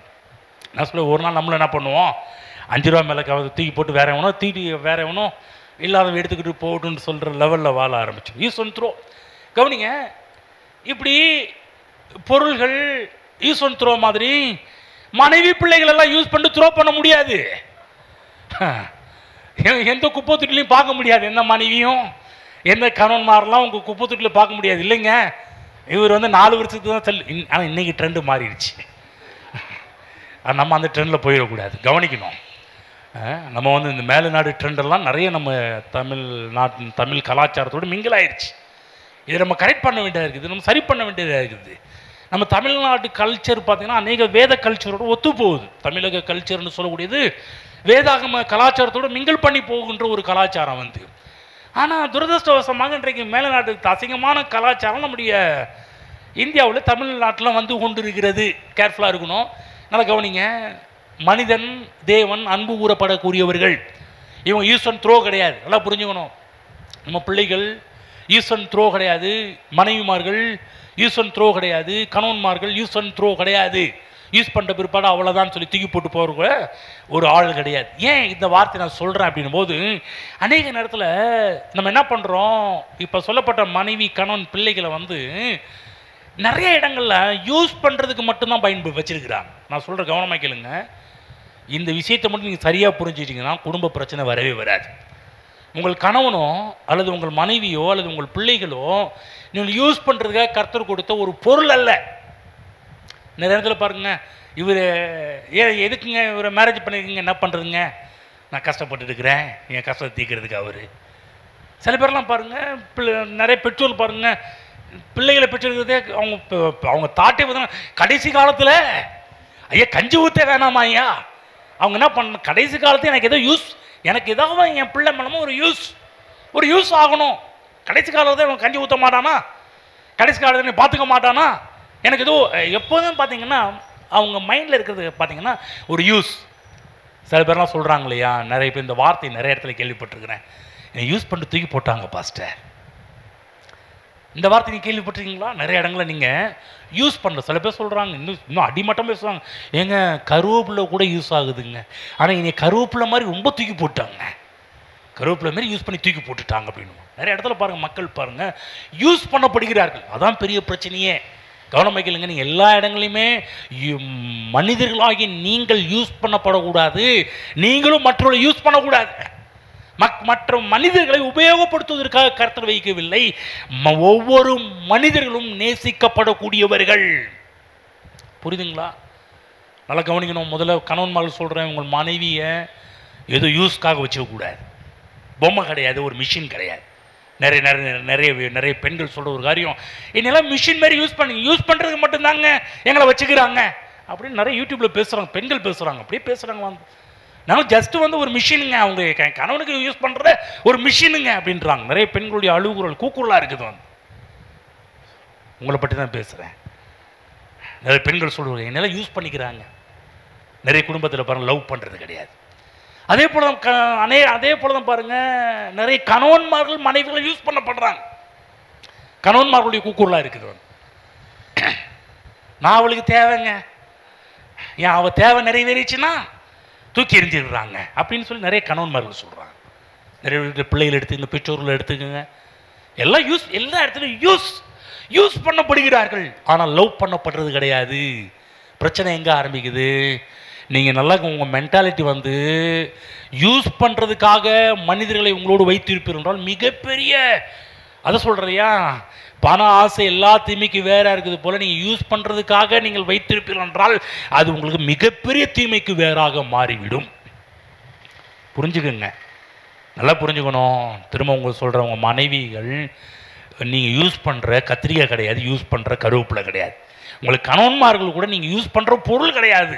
திரும்ப சொல்கிறேன், எந்த ஒரு மனிதனாக இருந்தாலும் அவர்கள் லவ் பண்ணக்கூடியவர்கள், அன்பு செலுத்தக்கூடியவர்கள், அவர்கள் நேசிக்கப்படக்கூடியவர்கள். புரியுதுங்களா? அது இந்த மென்டாலிட்டி இருக்கணும். இந்த நேசத்தை வேற மாதிரி கொண்டு போயிடக்கூடாது. பாசு சொல்லிட்டார்ல, லவ் பண்ண சொல்கிறார் அப்படின்னு சொல்லி வீட்டில் போய் பிரச்சனையை உண்டு பண்ணக்கூடாது. நான் என்ன லவ்ன்றதை பற்றி சொல்லுவேன், அவன் லவ் புனிதமானதை பற்றி பேசிட்டு சும்மா அந்த இன்னைக்கு இந்த சினிமா பார்த்து லவ் பண்ண அந்த லவ் பற்றி நான் பேச வரல. சினிமா மூலமாக இன்னைக்கு இந்த அன்பு இச்சை என்ற விதத்தில் போது இல்லையா, அந்த இச்சையை பற்றி பேசலை, தெய்வனுடைய அகாப்பே லவ் பற்றி பேசுகிறேன், தெய்வீகமான அன்பை பற்றி பேசுகிறேன். அந்த அன்பு மக்கள் இதை புரிஞ்சுக்கிறது இல்லை. புரிஞ்சுக்காதனா எல்லா இடத்துலையுமே பிரச்சனையை மக்கள் சந்தித்து கொண்டிருக்கிறார்கள். அப்போ நாம் நம்ம நேசிப்பதை உபயோகப்படுத்த முடியாது. நல்லா புரிஞ்சுக்கிட்டீங்களா? இங்கே இருக்கிற ஒவ்வொருவரும் உங்கள் கூட இருக்கிறவர்களை யூஸ் பண்ணக்கூடாது, கூட இருக்கிறவர்களை நேசிக்க கற்றுக்கொள்ள வேண்டும். இதை மட்டும் நீங்கள் இந்த ஃபார்முலா மட்டும் பிடிச்சிட்டிங்கன்னா நான் சொல்கிறேன், எந்த இடத்துலையும் பிரச்சனை வரவே வராது. புரியுதுங்களா? நிறைய இடத்துல பார்த்தீங்கன்னா அவங்க பேசுகிற பேச்சிலே தெரியும் அவங்க அவங்கள எப்படி யூஸ் பண்ணுறாங்க அப்படின்ட்டு. ஆகவே தான் நம்ம அன்பை காக்கிறோம், உறவை வளர்க்கிறோம். அதே போல் பாருங்கள், இன்னொரு விஷயத்தையும் சொல்ல விரும்புகிறேன். என்ன நடக்குது கிறிஸ்தவ சபையிலன்னா, ஆண்டவரை கூட யூஸ் பண்ண முடியாது, ஆண்டவரை அன்பு கூற வேண்டும். நீங்கள் நல்லா கவனமாக கேளுங்க. இதையும் சொல்ல விரும்புகிறேன். என்ன சொல்ல விரும்புகிறேன்னா, சிலர் ஆண்டவரை நேசிப்பதே கிடையாது. இன்னைக்கு சிலர் ஆண்டவரை யூஸ் பண்ணுறாங்க. என்னது? அவங்க தேவைக்காக கர்த்தர் யூஸ் பண்ணப்படுகிறார். ஆகதான் ஏசு சொல்கிறார், நீங்கள் பாரு, நீ ஒருத்தரை நேசிச்சேன்னா மற்றவனை பகைப்ப. இன்னைக்கு நிறைய மக்கள், இன்னைக்கு கிறிஸ்தவத்தில் நடக்கிற பெரிய ஒரு கேலி கூத்து என்னன்னா, கர்த்தரை யூஸ் பண்ணிக்கிறாங்க, தேவனை யூஸ் பண்ணிக்கிறாங்க. வயிற்று வழியா அப்போதான் கர்த்தரை பிடிப்பாங்க. ஆண்டவரே, ஐயா, யெகோவா பரிகாரியே, அப்போதான் பிடிக்கிறது. ஏதாவது தேவை வந்தால் மட்டும். மற்ற நேரத்தில் நேசிக்கிறதே கிடையாது. நான் நேசிக்கிற உங்களை பற்றி சொல்கிறேன், நேசிக்காதவர்களை பற்றி பேசிட்டு வரேன். ஆகவே பாஸ்ட் எங்களை சொல்கிறார், நீங்கள் நினச்சிக்காதீங்க. நேசிக்காத ஆட்கள் இருக்கிறாங்க, அவங்கள பற்றி பேசிட்டு வரேன். சில பேர்லாம் பாருங்கள், வேலை கிடைக்கிறவர்கள் கர்த்தரை பிடிச்சிக்குவாங்க. வேலை கிடைச்ச பிற்பாடு டாட்டா பாய் பாய் அப்படின்ற மாதிரி தான் விட்டுட்டு போயிடுறாங்க. வந்து அநேக நேரத்தில் கர்த்தர் வந்து யூஸ் பண்ணப்படுகிறார். சில இடத்துல பாருங்க, திருமணத்துக்காக கர்த்தரை பிடிச்சிக்குவாங்க, திருமணம் நடந்து பிற்பாடு கர்த்தரை விட்டுருவாங்க. சில பேர் பாருங்க, நிறைய தெரியும், இந்த லவ் பண்ணுற பசங்களாக இருக்கட்டும், லவ் பண்ணுற பிள்ளைகளாக இருக்கட்டும் பாருங்கள், லவ் பண்ணுறவர்களும் பாருங்கள் கர்த்தர் கர்த்தர் கர்த்தர் கர்த்தர் கர்த்தர் இருப்பான். லவ் பண்ணி முடிச்ச பிற்பாடு அவ்வளோதான். அப்புறமே கர்த்தர் எங்கே போனாருன்னு தெரியாது, கர்த்தர் எங்கே போனாருன்னு ரெண்டு பேருக்குமே தெரியாது. ஆனால் பாருங்க, கல்யாணம் ஆகிறவர்கள் கர்த்தர் கர்த்தர் கர்த்தர் என்னம்மா பேசுவாங்க தெரியல. அவங்க சொல்கிறாங்க தேன் ஒழுகுன்ற மாதிரி கர்த்தரை பற்றி பேசும்போது அவ்வளோ இதாக பேசுவாங்க, கர்த்தரை பற்றி அவ்வளோ இதாக பேசுவாங்க. ஆனால் கல்யாணம் முடிஞ்ச பிற்பாடு பாருங்கள், சில பேர்லாம் பாருங்கள் கல்யாணத்துக்கு ஞானஸ்தானமாக எடுப்பாங்க. நானும் சில பேர் கொடுத்துருக்குறேன், சர்ச்சில் வந்து ஞானஸ்தானம் இருக்கு, சில பேருக்கு ஞானஸ்தானமே கொடுத்துருக்குறேன். அப்புறமேட்டு எங்கேயே ஆகுங்கன்னா, அதான் கல்யாணம் முடிஞ்சிருச்சு இல்லை, அப்புறம் இதுக்கு இனிமேல் சர்ச்சுக்கு வரணுங்களா, அதான் கல்யாணம் முடிஞ்சிருச்சு இல்லை. அதுதான் யூஸ் பண்ணுறது தேவைக்காக. திரும்ப சொல்கிறேன், நல்லா புரிஞ்சுக்கங்க. நீங்கள் ஒருவேளை கர்த்தரை உங்கள் தேவைக்காக யூஸ் பண்ணுற ஆட்களாக இருந்தீங்கன்னா, இன்னைக்கு மனம் திரும்பி என்னன்னா கர்த்தரை நேசிக்கிற ஆட்களாக மாறுங்கள். ஆமென். நல்லா புரிஞ்சுக்கணும். பண ஆசை, பண பொருள், உலக பொருட்கள், நம்ம அதை நேசிக்கக்கூடாது, அதை யூஸ் பண்ணணும். கர்த்தரை நேசிக்க வேண்டும். இன்னைக்கு உலகத்தில் கிறிஸ்தவத்தில் இருக்குன்னு நான் நல்லா கவனமாக கேளுங்க. இன்றைக்கு கிறிஸ்தவத்தில் ஏன் அடிமட்டத்துக்கு போயிட்டு இருக்கிறாங்கன்னா, இன்னைக்கு கிறிஸ்தவம் ஏன் நல்லா இல்லை, கிறிஸ்தவத்தில் ஏன் மக்கள் கஷ்டப்படுறாங்க, கிறிஸ்தவத்தில் ஏன் சொல்கிற மாதிரி ஓகோன்னு வாழ முடியலன்னா, நல்லா கவனிக்கணும். பணத்தை யூஸ் பண்ணணுமே ஒழிய பணத்தை நேசிக்கிறதுனால தான் கிறிஸ்துவத்தில் ஒரு படி முன்னேற முடியாமல் நம்ம கீழேயே ஒரு தேங்கிய நிலைமையில் இருக்கிறோம், ஒரு முன்னேற்ற பாதையில் இல்லை. நீங்கள் கேட்குறீங்களா, பாஸ்டர் நான் ஏன் செழிப்பாக இல்லை, நான் ஏன் கஷ்டத்தில் இருக்கிறேன், நான் ஏன் பிரச்சனை இருக்கிறேன் என்று ஒரு நீங்கள் கேள்வி கேட்பீங்கன்னா, அதுக்கு இன்னொரு ஆன்சர், நிறைய ஆன்சரை பற்றி பார்த்துட்டு வரோம். அதில் இன்றைக்கி ஒரு ஆன்சர் என்ன பார்க்குறோன்னா, நீங்கள் ஒருவேளை பணத்தை நேசிக்கிற ஒரு ஆளா இல்லை தேவனை நேசிக்கிற ஆளா நீங்கள் எந்த இடத்துல இருக்கிறீங்க என்று நீங்கள் யோசித்து பார்த்தீங்கன்னா உங்கள் வறுமையிலேருந்து நீங்கள் மேலே வர முடியும். தேவனை பிடிச்சக்கூடாது, தேவனை யூஸ் பண்ணக்கூடாது, கர்த்தரை யூஸ் பண்ணக்கூடாது. புரியுதுங்களா என்ன சொல்லிட்டு இருக்கிறேன்னு? அவதான் பாரு, இன்றைக்கு இது மட்டும் சரி பண்ணப்பட்டாலே போதும், குடும்ப வாழ்வு நல்லா இருக்கும். குடும்பத்தில் யூஸ் பண்ண மாட்டாங்க யாருங்க. குடும்பத்தில் ஒருத்தரை நேசிச்சா பிரச்சனை தீர்ந்துடும். வேலையில் கூட அப்படி தான். வேலையில் ஒரு சில ஆள் நல்லா யூஸ் பண்ணுவாங்க, அப்புறம் தூக்கி போட்டு போயிடுவாங்க. பார்த்துருக்கீங்களா? நீங்கள் அனுபவப்பட்டிருப்பீங்க, நான் நிறைய அனுபவப்பட்டிருக்கிறேன். சில பேர் நல்ல வேலை வாங்குவாங்க பாரு, நல்ல வேலை செய்யணும்னு வச்சுருப்பாங்க. வேலை முடிஞ்ச பிற்பாடு அப்புறம் இவன் இருந்தா என்ன இல்லை அதான் வேலை முடிஞ்சிச்சுல போட்டோம் அப்படி விட்டுருவாங்க. அங்கே தான் நீங்கள் யூஸ் பண்ணப்படுறீங்க. இங்கே எல்லாம் உங்களை யூஸ் பண்ணிட்டு தூக்கி எறிகிறாங்களா புரிஞ்சாங்களா, நீங்கள் அதிகமாக யூஸ் பண்ணப்படுகிறீர்கள், நேசிக்கப்படலை. நல்லா புரிஞ்சுக்கணும். திரும்ப நான் சொல்கிற ஒரு வார்த்தை, எந்த இடத்துல மனிதன் யூஸ் பண்ணப்படுகிறானோ அங்கு நேசம் இருக்காது. நேசம் இருக்கிற இடத்துல யூஸ் பண்ணப்பட மாட்டீர்கள். அதுதான் உங்கள் உள்ளம் தெய்வீக அன்பினால் நிரப்பப்படுவதாக. நீங்கள் தெய்வீக அன்பினால் நிரப்பப்படும் போது எந்த மனிதனும் யூஸ் பண்ண மாட்டீங்க. நான் சொல்கிறேன், இங்கே உங்களை நான் யூஸ் பண்ணுறதே கிடையாது. நான் உங்களை நேசிக்கிறேன், மனதார நேசிக்கிறேன். ஆமென். மற்ற ஊழியர்களுக்கும் என்னைக்கும் கொஞ்சம் வித்தியாசமாக இருக்கும். யூஸ் பண்ணிட்டு தூக்கி போடுற ஆள் கிடையாது நீங்கள் எல்லாருமே. நீங்கள் யூஸ் அண்ட் த்ரோ கிடையாது, எனக்கு தெரியும், நல்லா தெரியும். நீங்கள் யூஸ் அண்ட் த்ரோ கிடையாது. நீங்கள் எல்லாருமே நேசிக்கப்படக்கூடியவர்கள், நேசிக்கப்படத்தக்கவர்கள். இந்த மென்டாலிட்டி ஒவ்வொருத்தருக்கும் உருவாகணும். இந்த மனநிலை இங்கே இருக்கிற ஒவ்வொருக்கும் உருவாகணும். நல்லா மனிதன் என்று சொன்னால் நேசிக்கப்படக்கூடியது.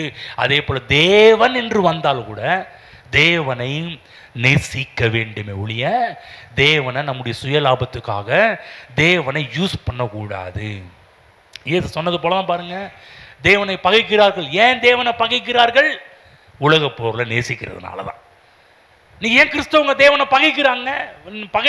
உலக பொருளை நேசிச்சாலே போதுங்க தேவனை பகைக்கிறாங்கன்னு அர்த்தம். சில ஒரு உதாரணம் சொல்கிறேன், நீங்கள் தப்பாக எடுத்துக்கூடாது. ஒரே ஒரு உதாரணம் சொல்கிறேன். சில பேர் ஞாயிற்றுக்கிழமை வந்தால் அப்போ தான் வேலை ஓடுவாங்க. என்ன சொல்கிறாங்க? வேலை ஓடுறவங்க என்ன ஞாயிற்றுக்கிழமை டபுள் சம்பளம் கிடைக்குது இல்லை? என்னது நான் சொல்கிறேன், அங்கே தான் நீங்கள் என்ன பண்ணுறீங்க? மிஸ்டேக் பண்ணுறீங்க. புரியுதா? நீங்கள் டபுள் சம்பளம் வந்தோன்னா ட்ரிபிள் சம்பளம் வந்தோன்னா என் தேவனை நேசிக்கணும். என் சுயலாபத்துக்காக கர்த்தரை யூஸ் பண்ணுற ஒரு ஆள் கிடையாது. நான் தேவனை நேசிக்கிற ஒரு ஆள். அதனால் பாருங்கள், நீங்கள் என்ன அந்த ஞாயிற்றுக்கிழமையில் ஓய்வு நாளில் எவ்வளோ பணம் கொடுத்தாலும் நீங்கள் வரீங்க பாருங்கள். அப்போ நீங்கள் என்னத்தை காமிக்கிறீங்கன்னா, நீங்கள் என்னத்தை ஒரு முழு உலகத்துக்கு உங்கள் வீட்டுக்கு என்னத்தை காமிக்கிறீங்க, சபைக்கு என்னத்தை காமிக்கிறீங்க பாரு. எனக்கு இவ்வளோ பணம் வந்துச்சே, எனக்கு இதல்ல, தேவனை நேசிக்கிறதும் முன்னாடி வந்து நிற்கிறேன் என்பதை நீங்கள் காமிக்கிறீங்க. ஹலோ, எதுக்கு ஞாயிற்றுக்கிழமை ஓடியாரோம், இதுக்கு ஞாயிற்றுக்கிழமை தேடி வரோம்?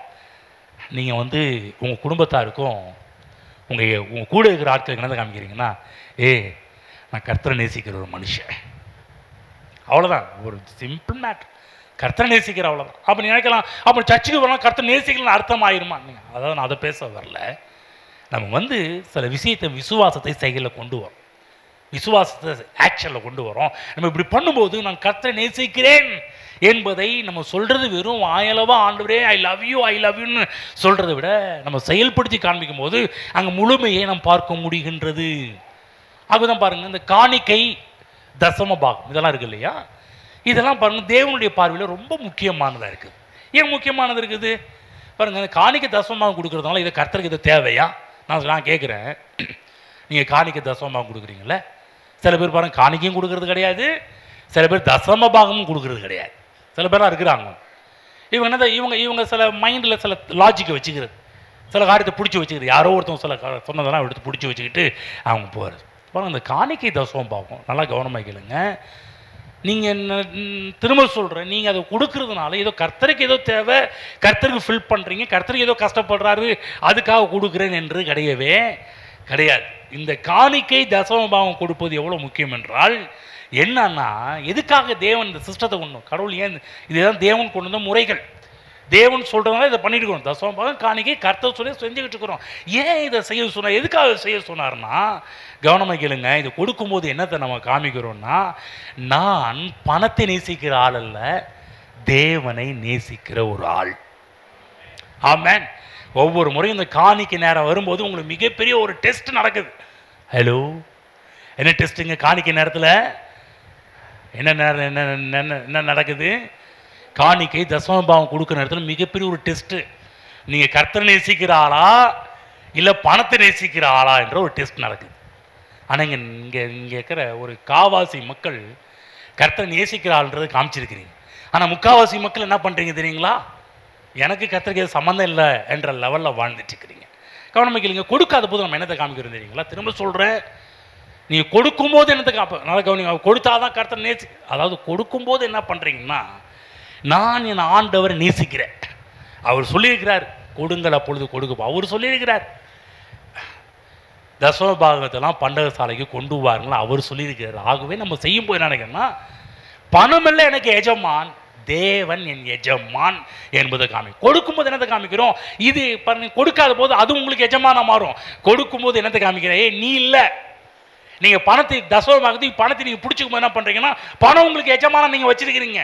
ஆனால் அதே பணத்தையும் காணிக்கையும் தசமபாகத்தையும் விதைக்கும் போது என்ன காமிக்கிறீங்கன்னா, இங்கே பேர் பணம் நல்லா புரிஞ்சுக்க, நீ என் எஜமான் கிடையாது, இதை உன்னை என் கையில் கொடுத்தா பாருங்க, அவர் தான் என் எஜமான். ஆமென். சொல்றது புரியுங்களா? மக்கள் இது புரியாதவங்க காணிக்கையும் போடுறது கிடையாது, தசமபாகம் கொடுக்கறது கிடையாது. திரும்ப சொல்கிறேன், தசமபாகம் கொடுக்கின்ற எல்லாரும் எதை நீங்கள் காண்பிக்கிறீர்கள் என்றால், இந்த பணம் எனக்கு எஜமான் அல்ல, கர்த்தர் எனக்கு எஜமான். ஆமென், ஆமென். நீ டெஸ்ட் பண்ணி பாருங்க, ஒரு 3 மாதம் டெஸ்ட் பண்ணி பாருங்க. நான் சொல்கிறேன், அவர் உங்களுக்கு எப்பேற்பட்ட எஜமானா இருக்கிறார் என்பதை காமிக்க ஆரம்பிப்பீங்க. ஆனால் அதே 3 மாதத்துக்கு மேலே பாருங்கள், நீங்கள் பணத்தை கொடுக்காம வச்சு பாருங்கள், அதனால் வரக்கூடிய எல்லா தீமைக்கும் அது எப்படி வேறாக அமைவது என்பதை நீங்கள் பார்க்க ஆரம்பிப்பீங்க. சாபமாக சொல்லலைங்க, இதை யூஸ் பண்ணுறதையும் நேசிக்கிறத பற்றி பேசிட்டு வரேன். நீ யூஸ் பண்ணுறது கர்த்தரை யூஸ் பண்ணக்கூடாது, கர்த்தரை நீங்கள் நேசிக்க வேண்டும். புரியுதுங்களா? இந்த காணிக்கை இந்த சிஸ்டத்தை ஏன் சபையில் கொண்டு வந்தார்? எதுக்கு இங்கே தான் கர்த்தரை ஆராதிக்கணுமா? ஏன் இங்கே இப்படி பண்ணியிருக்கிறாருன்னா, அவரை நேசிக்கிற என்பதை காண்பிக்கின்ற ஒரு இதெல்லாம் ஒரு செயல்பாடுகள். வீட்டிலேருந்து ஆராய்ச்சிருப்பலாம், அது ஒன்றும் தப்பு கிடையாது. வீட்டில் நீங்கள் கொடுக்காம கூட இருந்துப்பா, தப்பு கிடையாது. ஆனால் நீங்கள் எப்போ இதெல்லாம் செய்ய ஆரம்பிக்கிறீர்களோ அப்போ தான் நேசம். ஒன்று சொல்லுங்களா, அன்பு எப்போது நம்ம அன்பை நீங்கள் பார்க்க முடியும்? ஒருத்தர் ஐ லவ் யூன்னு ஒருத்தர் சொல்கிறீங்க, ஐ லவ் யூ அப்படி நேசிக்கிறீங்க. நேசத்தை எப்படி காமிக்க முடியும்? நேசத்தை எப்படி காமிக்க முடியும்? முதல்ல கொடுப்பதின் மூலமாக மட்டும்தான் முதல்ல அன்பையே வெளிப்படுத்த முடியும். எப்போதும் அன்பு எங்கே ஆரம்பிக்குதா? கிவிங்கில் தான் முதல்ல ஆரம்பிக்குது. கவனிச்சிங்களா? நல்லா புரிஞ்சுங்க. எந்த ஒரு இடத்துலையுமே பாருங்கள், அன்பு எங்கே ஆரம்பிக்குது? கிவிங். ஒரு ஏழை இருக்கிறாங்கன்னா ஏழைக்கு ஏதோ ஒன்று கொடுத்து பாருங்கள், அங்கே அன்பு ஆரம்பமாகுது. ஆமென். எந்த ஒரு இடத்துலையும் கணவனுக்கு மனைவி, மனைவிக்கு அன்பு கணவனுக்கு மனைவி கொடுக்கணும், மனைவிக்கு அன்பு கணவன் கொடுக்க வேண்டும், பிள்ளைகளுக்கு பெற்றோர்கள், பெற்றோர்கள் பிள்ளைகளுக்கு கொடுக்கும்போது அங்கே அன்பு வெளி வருகின்ற அன்பு காண்பிக்கப்படுகின்றது. நல்லா சொல்கிறேன், நீங்கள் கொடுக்கும்போது நீ கர்த்தரை ஆராதிக்கிறீங்க, ரைட்டு, கையை உயர்த்தி ஆராதிக்கிறீங்க, வசந்தி ஏற்று ஆராதிக்கிறீங்க. நீங்கள் கொடுக்கும்போது உங்கள் உள்ளத்தையே கர்த்தர்கிட்ட திறந்து கொட்டுறீங்க.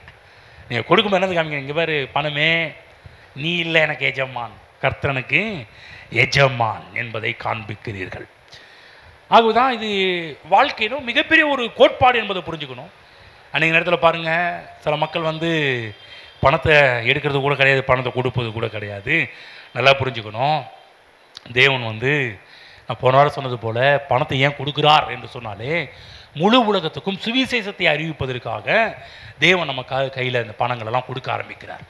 நீங்கள் கொடுக்கின்ற பணங்கள் தேவன்கிட்ட போகிறது கிடையாது. நல்லா புரிஞ்சுக்கணும். நீங்கள் கொடுக்கின்ற தசமபாகமோ காணிக்கையோ எல்லாம் எதற்காக பயன்படுத்தப்படுகிறது? தேவனுடைய ராஜ்ய வளர்ச்சிக்காக பயன்படுத்தப்படுகின்றது. ஆமென். புரியுதுங்களா? இதெல்லாம் எங்கே போகுது? எங்கள் கடவுள்கிட்டயா போகுது? பாஸ்ட்டு போய் பரலோகத்துக்கு இங்கே கபிரியல் தூதன் வந்து இந்தப்பா இந்த வாரம் இவ்வளோ காணிக்க வந்திருக்குது, போய் கர்த்தரை போய் கொடு அப்படின்னு சொல்லி ஒவ்வொரு வாரமும் நீங்கள் கொடுத்த பிற்பாடு உடனே நான் வந்து கபிரியல் தூதனை கொடுத்துட்டு இருக்கிறேன்னா கிடையாது. முடிஞ்சணுமே கேரி பையில் எடுத்து போட்டு வீட்டுக்கு போயிட்டு ஜெபம் பண்ணி எண்ணி கரெக்டாக கணக்கை அதுலேருந்து டைத்தை பிரித்து வச்சு பிற்பாடு அதுலேருந்து நாங்கள் என்னென்ன செலவு பண்ணோம், தேவராஜ்யத்துக்காக எதை எடுத்து பயன்படுத்தப்படும் இன்னும் ஒதுக்கி வைக்கிறோம். எல்லா காரியத்தையுமே வந்து புரியுதுங்களா? நாங்களும் காமிக்கிறோம். இது வந்து பணத்தை நேசிக்கிற ஆள் கிடையாது, பணத்தை யூஸ் பண்ணுற ஆட்கள். ஆமென். நீங்கள் பணத்தை நேசிக்கக்கூடாது, யூஸ் பண்ணணும். பொருட்களை நேசிக்கக்கூடாது, யூஸ் பண்ணணும். நேசிக்கக்கூடிய ஆள் யாராக இருக்கணும்? கர்த்தரை நேசிக்க வேண்டும். ஆமென். புரியுதுங்களா? பணத்தை நேசிக்கணும். நீங்கள் பணத்தை யூஸ் பண்ணணும், கர்த்தரை நேசிக்க வேண்டும். படிப்போம். 1 தீமோத்தேயு 6:6 போவோம். போதும் என்கிற மனதுடன் இருக்கக்கூடிய தெய்வ பக்தியை மிகுந்த ஆதாயம். முதலாவது பண ஆசை பற்றி பார்த்தோமா? பணம் பிரச்சனையா, பண ஆசை பிரச்சனையா? ஆசை. புரிஞ்சுல? யூஸ் பண்ணக்கூடாது, லவ் பண்ணணும் தேவனை. பணத்தை லவ் பண்ணக்கூடாது, பணத்தை யூஸ் பண்ணணும். ஓகேங்களா? இல்லைன்னா பெரிய பிரச்சனை தான். இன்னொரு பிரச்சனை, போதும் என்கிற மனதுடன் இருக்கக்கூடிய தேவ பக்தி மிகுந்த ஆதாயம். கவனிங்க, இந்த இடத்துல எது ஆதாயம் போடப்பட்டது? தரித்திரம் ஆதாயம் என்று போடப்படவில்லை. ஆனால் சபை என்ன பண்ணுச்சு? தரித்திரம் தான் ஆதாயம், ஏழை ஆதாயம், ஒன்றுமில்லாதது ஆதாயம், அப்படி தப்பா மொழியாக்கம் பண்ணிடுச்சு. போதும் என்கிற மனதிலுடன் கூடிய தேவ பக்தியை மிகுந்த ஆதாயம். கவனிங்க, இதை வச்சு என்ன பண்ண சொல்லிட்டாங்கன்னா, இன்னும் நமக்கு ஒன்றும் வேண்டாம், பெருகுவதெல்லாம் தப்பு, பெருகணும் என்று சொல்லி விரும்பக்கூடாது, பெருக்கத்தனை எதிர்பார்க்கக்கூடாது என்றெல்லாம் சபையில் அதிகமாக இந்த இடத்த வைத்து அதிகமாக தப்பாக பல காரியங்கள் போதிக்கப்பட்டது. ஒரு வசனம் போவோம். 37ஆம் சங்கீதம் 4ஆம் வசனம் எடுத்து படிங்க. நான் எடுத்தா நான் படிச்சிடறேன், நீங்கள் எடுத்தா நீங்கள் படிச்சிருங்க. 37:4. கர்த்தரிடத்தில் மனமகிழ்ச்சியாயிரு, உனக்கு இருதயத்தின் வேண்டுதல்களை உனக்கு அருள் செய்தார். அருமையான ஒரு வார்த்தை. கர்த்தரிடத்தில் மனமகிழ்ச்சியாயிரு, அவர் உன் இருதயத்தின் வேண்டுதல்களை உனக்கு அருள் செய்வார், வேண்டுதல்களை உனக்கு கொடுப்பார். நீ என்ன அவர்கிட்ட வேண்டியோ உனக்கு கிடைக்கும்ன்றார்.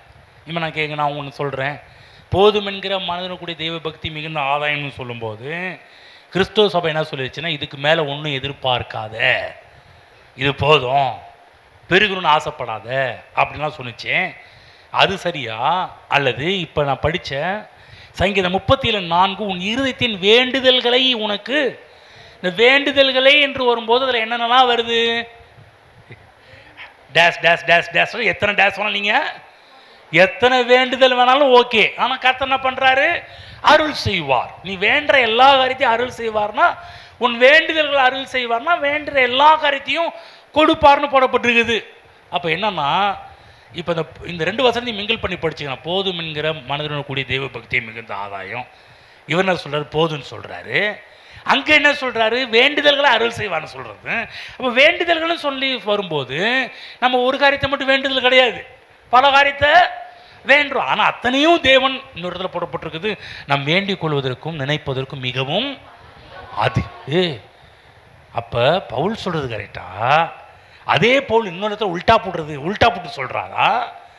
நீங்கள் 1 தீமோத்தேயு எப்படி சொல்கிறார்ல, எபேசியர் சொல்ல வேண்டுது நாம் வேண்டிக் கொள்கிறதற்கும் நினைக்கிறதற்கும். அப்போ என்ன சொல்ல வர்றாரு? நமக்கே என்ன பிரசங்காரு? ஒரு இடத்துல ஒரு மாதிரி பிரசங்கம் பண்ணிட்டு இன்னொரு இடத்துல வேற மாதிரி பிரசங்கம் பண்ணுறாரு. ஒழுங்காக ஒரே பிரசங்கம் பண்ண வேண்டாமா? இதில் பண்ண பிரசவம் மாதிரி எபேசியரில் பண்ணிட்டு போக வேண்டியதானே, அங்கே எதுக்கு மாற்றி பேசுகிறாரு?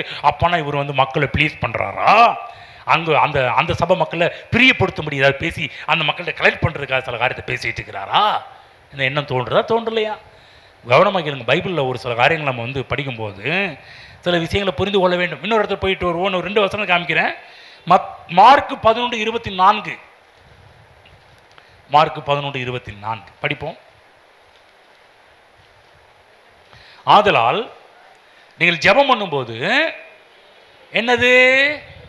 எவைகளை கேட்டுக்கொள்வீர்களோ அவைகளை பெற்றுக்கொள்வோம் என்று விசுவாசியுங்கள், அப்பொழுது அவைகள் உங்களுக்கு உண்டாகும் என்று சொல்லுகிறேன். சொன்னது யாரு? இயேசு சொன்னாரா? என்ன சொன்னாரு? நீங்கள் ஜெபம் பண்ணும்போது எவைகளை எல்லாம் கேட்டுக்கொள்வீர்களோ அதையெல்லாம் வரணும். இங்கே தமிழில் போடல. எவைகளை எல்லாம் கேட்டுக்கொள்வீர்களோ அவைகளை எல்லாம் பெற்றுக்கொள்வோம். சொல்லுங்க, அவைகளை.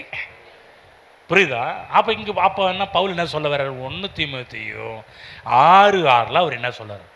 போதும் என்ற மனதுடன் கூடிய தெய்வ பக்தியை மிகுந்த ஆதாயம் சொல்றாரு. அப்போ என்ன சொல்றாரு? 3 யோவான் 2 என்ன சொல்லப்பட்டிருக்கிறது?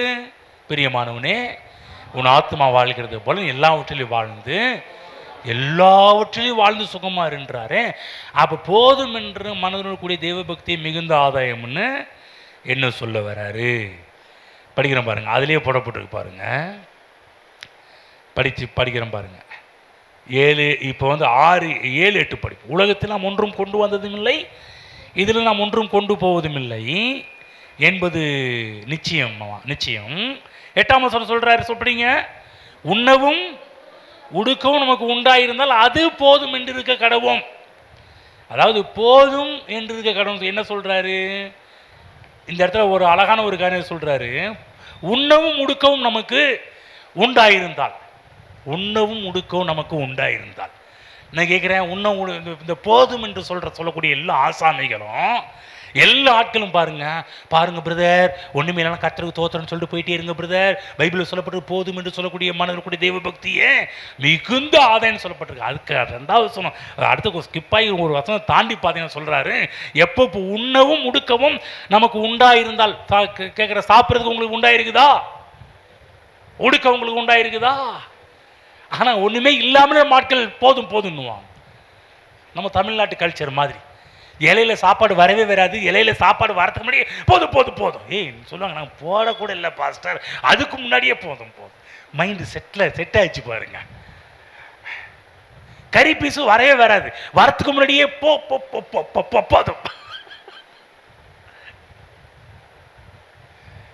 உண்ணவும் உடுக்கவும் நமக்கு உண்டாயிருந்தால் அது போதும் என்று இருக்க கடவுள். கவனிங்க, தேவன் நம்ம வைத்த விருப்பத்தையும் வாஞ்சியை நமக்கு பார்க்குறோம். ஆண்டவர் பெருக்கத்தை விரும்புகிற ஆண்டவராக இருக்கிறார். அதாவது ஒரு இடத்துல ஒரு வேத பகுதி ஒரு மாதிரி, இன்னொரு இடத்துல வேத பகுதி வேற மாதிரி இருந்துச்சுன்னா கொஞ்சம் கவனிக்க வேண்டும், கொஞ்சம் கவனத்தை செலுத்த வேண்டும். அதுக்கு என்ன சொல்கிறாருன்றதை கொஞ்சம் கவனிக்கணும்.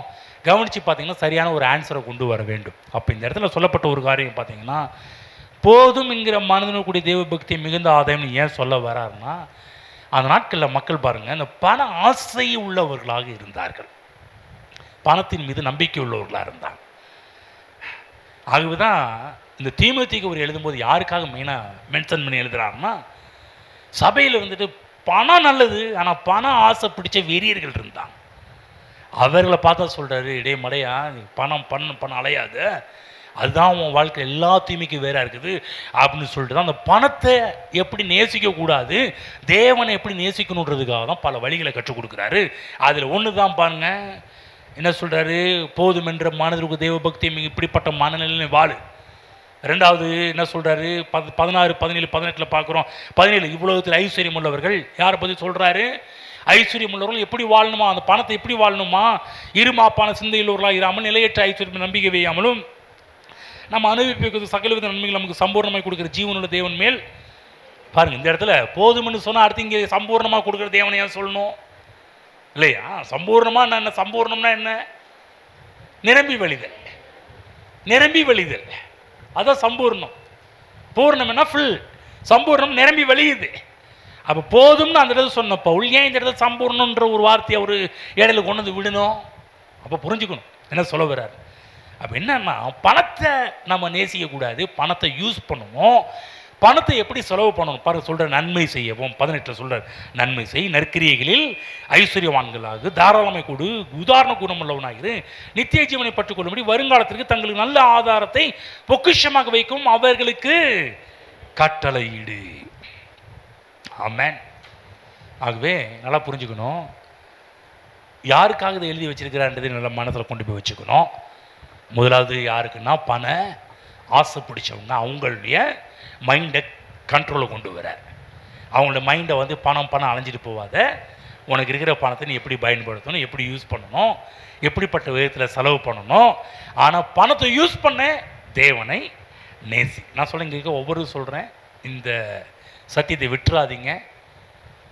மனிதனையும் தேவனையும் நேசிக்க கற்றுக்கொள்ள வேண்டும், யாரையும் யூஸ் பண்ண கற்றுக்கொள்ளக்கூடாது.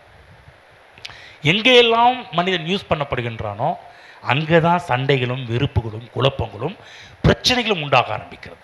எந்த இடத்துல மனிதன் நேசிக்கப்படுகின்றானோ அந்த இடத்துல குதூகலமும் கொண்டாட்டமும் உண்டாக ஆரம்பிக்கிறது. ஆமென். எழுந்திருப்போம், கற்றுக் கொடுத்த வார்த்தைகளுக்கு நன்றி செலுத்துவோம். ஹல்லேலூயா. ஸ்தோத்திரம் ஆண்டவரே, இன்றைக்கு நீங்கள் கூட பேசணும்படியால், எங்கள் கண்களை திறந்தபடியால் நாங்கள் நன்றி செலுத்துகிறோம். ஹல்லேலூயா, ஹல்லேலூயா. நன்றி செலுத்துவோம், கர்த்தருக்கு நன்றி செலுத்துவோம். ஹல்லேலூயா. ஆகவே நல்ல ஒரு முடிவு பண்ணுங்க, ஆண்டவரே நான் இனிமேல் மனிதனையும் உண்மையும் நான் யூஸ் பண்ணுற ஒரு ஆளாக இருக்க மாட்டேன், உண்மை நேசிக்க போகின்றேன். ஆண்டவரே நான் கண்டுபிடிச்சோம் என்ன பிரச்சனைன்னு கண்டுபிடிச்சோம், நாங்கள் ஏன் டெவலப் ஆகலை என்பதற்கு காரணம் என்ன என்பதை கண்டுபிடிச்சோம். அநேக நேரத்தில் உண்மை யூஸ் பண்ணுற ஒரு மனிதனாகவே மாறிவிட்டோம். எங்களை மன்னியும் ஆண்டவரே, இனிமேல் நான் உங்களை யூஸ் பண்ணுற ஆட்களாக இருக்க மாட்டோம். உங்களை நேசிக்கின்ற, உங்களை முழு மனதோடு, உங்களை முழு பலத்தோடு, உங்களை முழு ஆத்மாவோடு நேசிக்கின்ற ஒரு ஆளாக எங்களை அர்ப்பணிக்கிறோம் ஆண்டவரே. ஹல்லேலூயா. இங்கே இருக்கிற ஒவ்வொருவரும் அப்படிப்பட்ட ஆட்களாக மாறி இந்த பூமியில் பெரிய காரியங்களை கர்த்தர் செய்வார்களாக. தகப்பனே, உங்களுடைய வார்த்தையில் சொல்லப்பட்ட பிரகாரமாகவே வேண்டிக் கொள்கின்ற எல்லா உங்களுடைய பிள்ளைகளுக்கு அருள் செய்வார் என்று சொல்லப்பட்டிருக்கிறதே. இப்பொழுது இருக்கிறதை பார்க்கலும் 1000 மடங்கு அதிகமாக நம்முடைய பிதாக்களின் தேவனாய் கர்த்தர் சொல்லியபடி ஆசீர்வதிப்பார் என்று சொன்னீரே, அந்த ஆசீர்வாதம் உடைய பிள்ளைகளுக்கு உண்டாவதாக. நிச்சயமாக நான் உன்னை ஆசீர்வதிப்பேன், உன்னை பெருகவே பெருக பண்ணுவேன் என்று சொன்னீரே, அந்த வார்த்தை நிறைவேறுவதாக. ஆண்டவரே, ஏராளமான காரியங்கள் வரும்போது உங்களுடைய பிள்ளைகளை உண்மை நேசிக்க இன்னும் இன்னும் அதிகமாக நேசிக்க கற்றுக்கொள்ளட்டும் கர்த்தாவே. பணங்களையும் பொருட்களையும் யூஸ் பண்ண கற்றுக்கொள்ளட்டும், உண்மை நேசிக்க கற்றுக்கொள்ளட்டும் கர்த்தாவே. இப்படி செய்வதற்கு நன்றி செலுத்துகிறோம் இயேசுவின் நாமத்தில் பிதாவே. ஆமென்.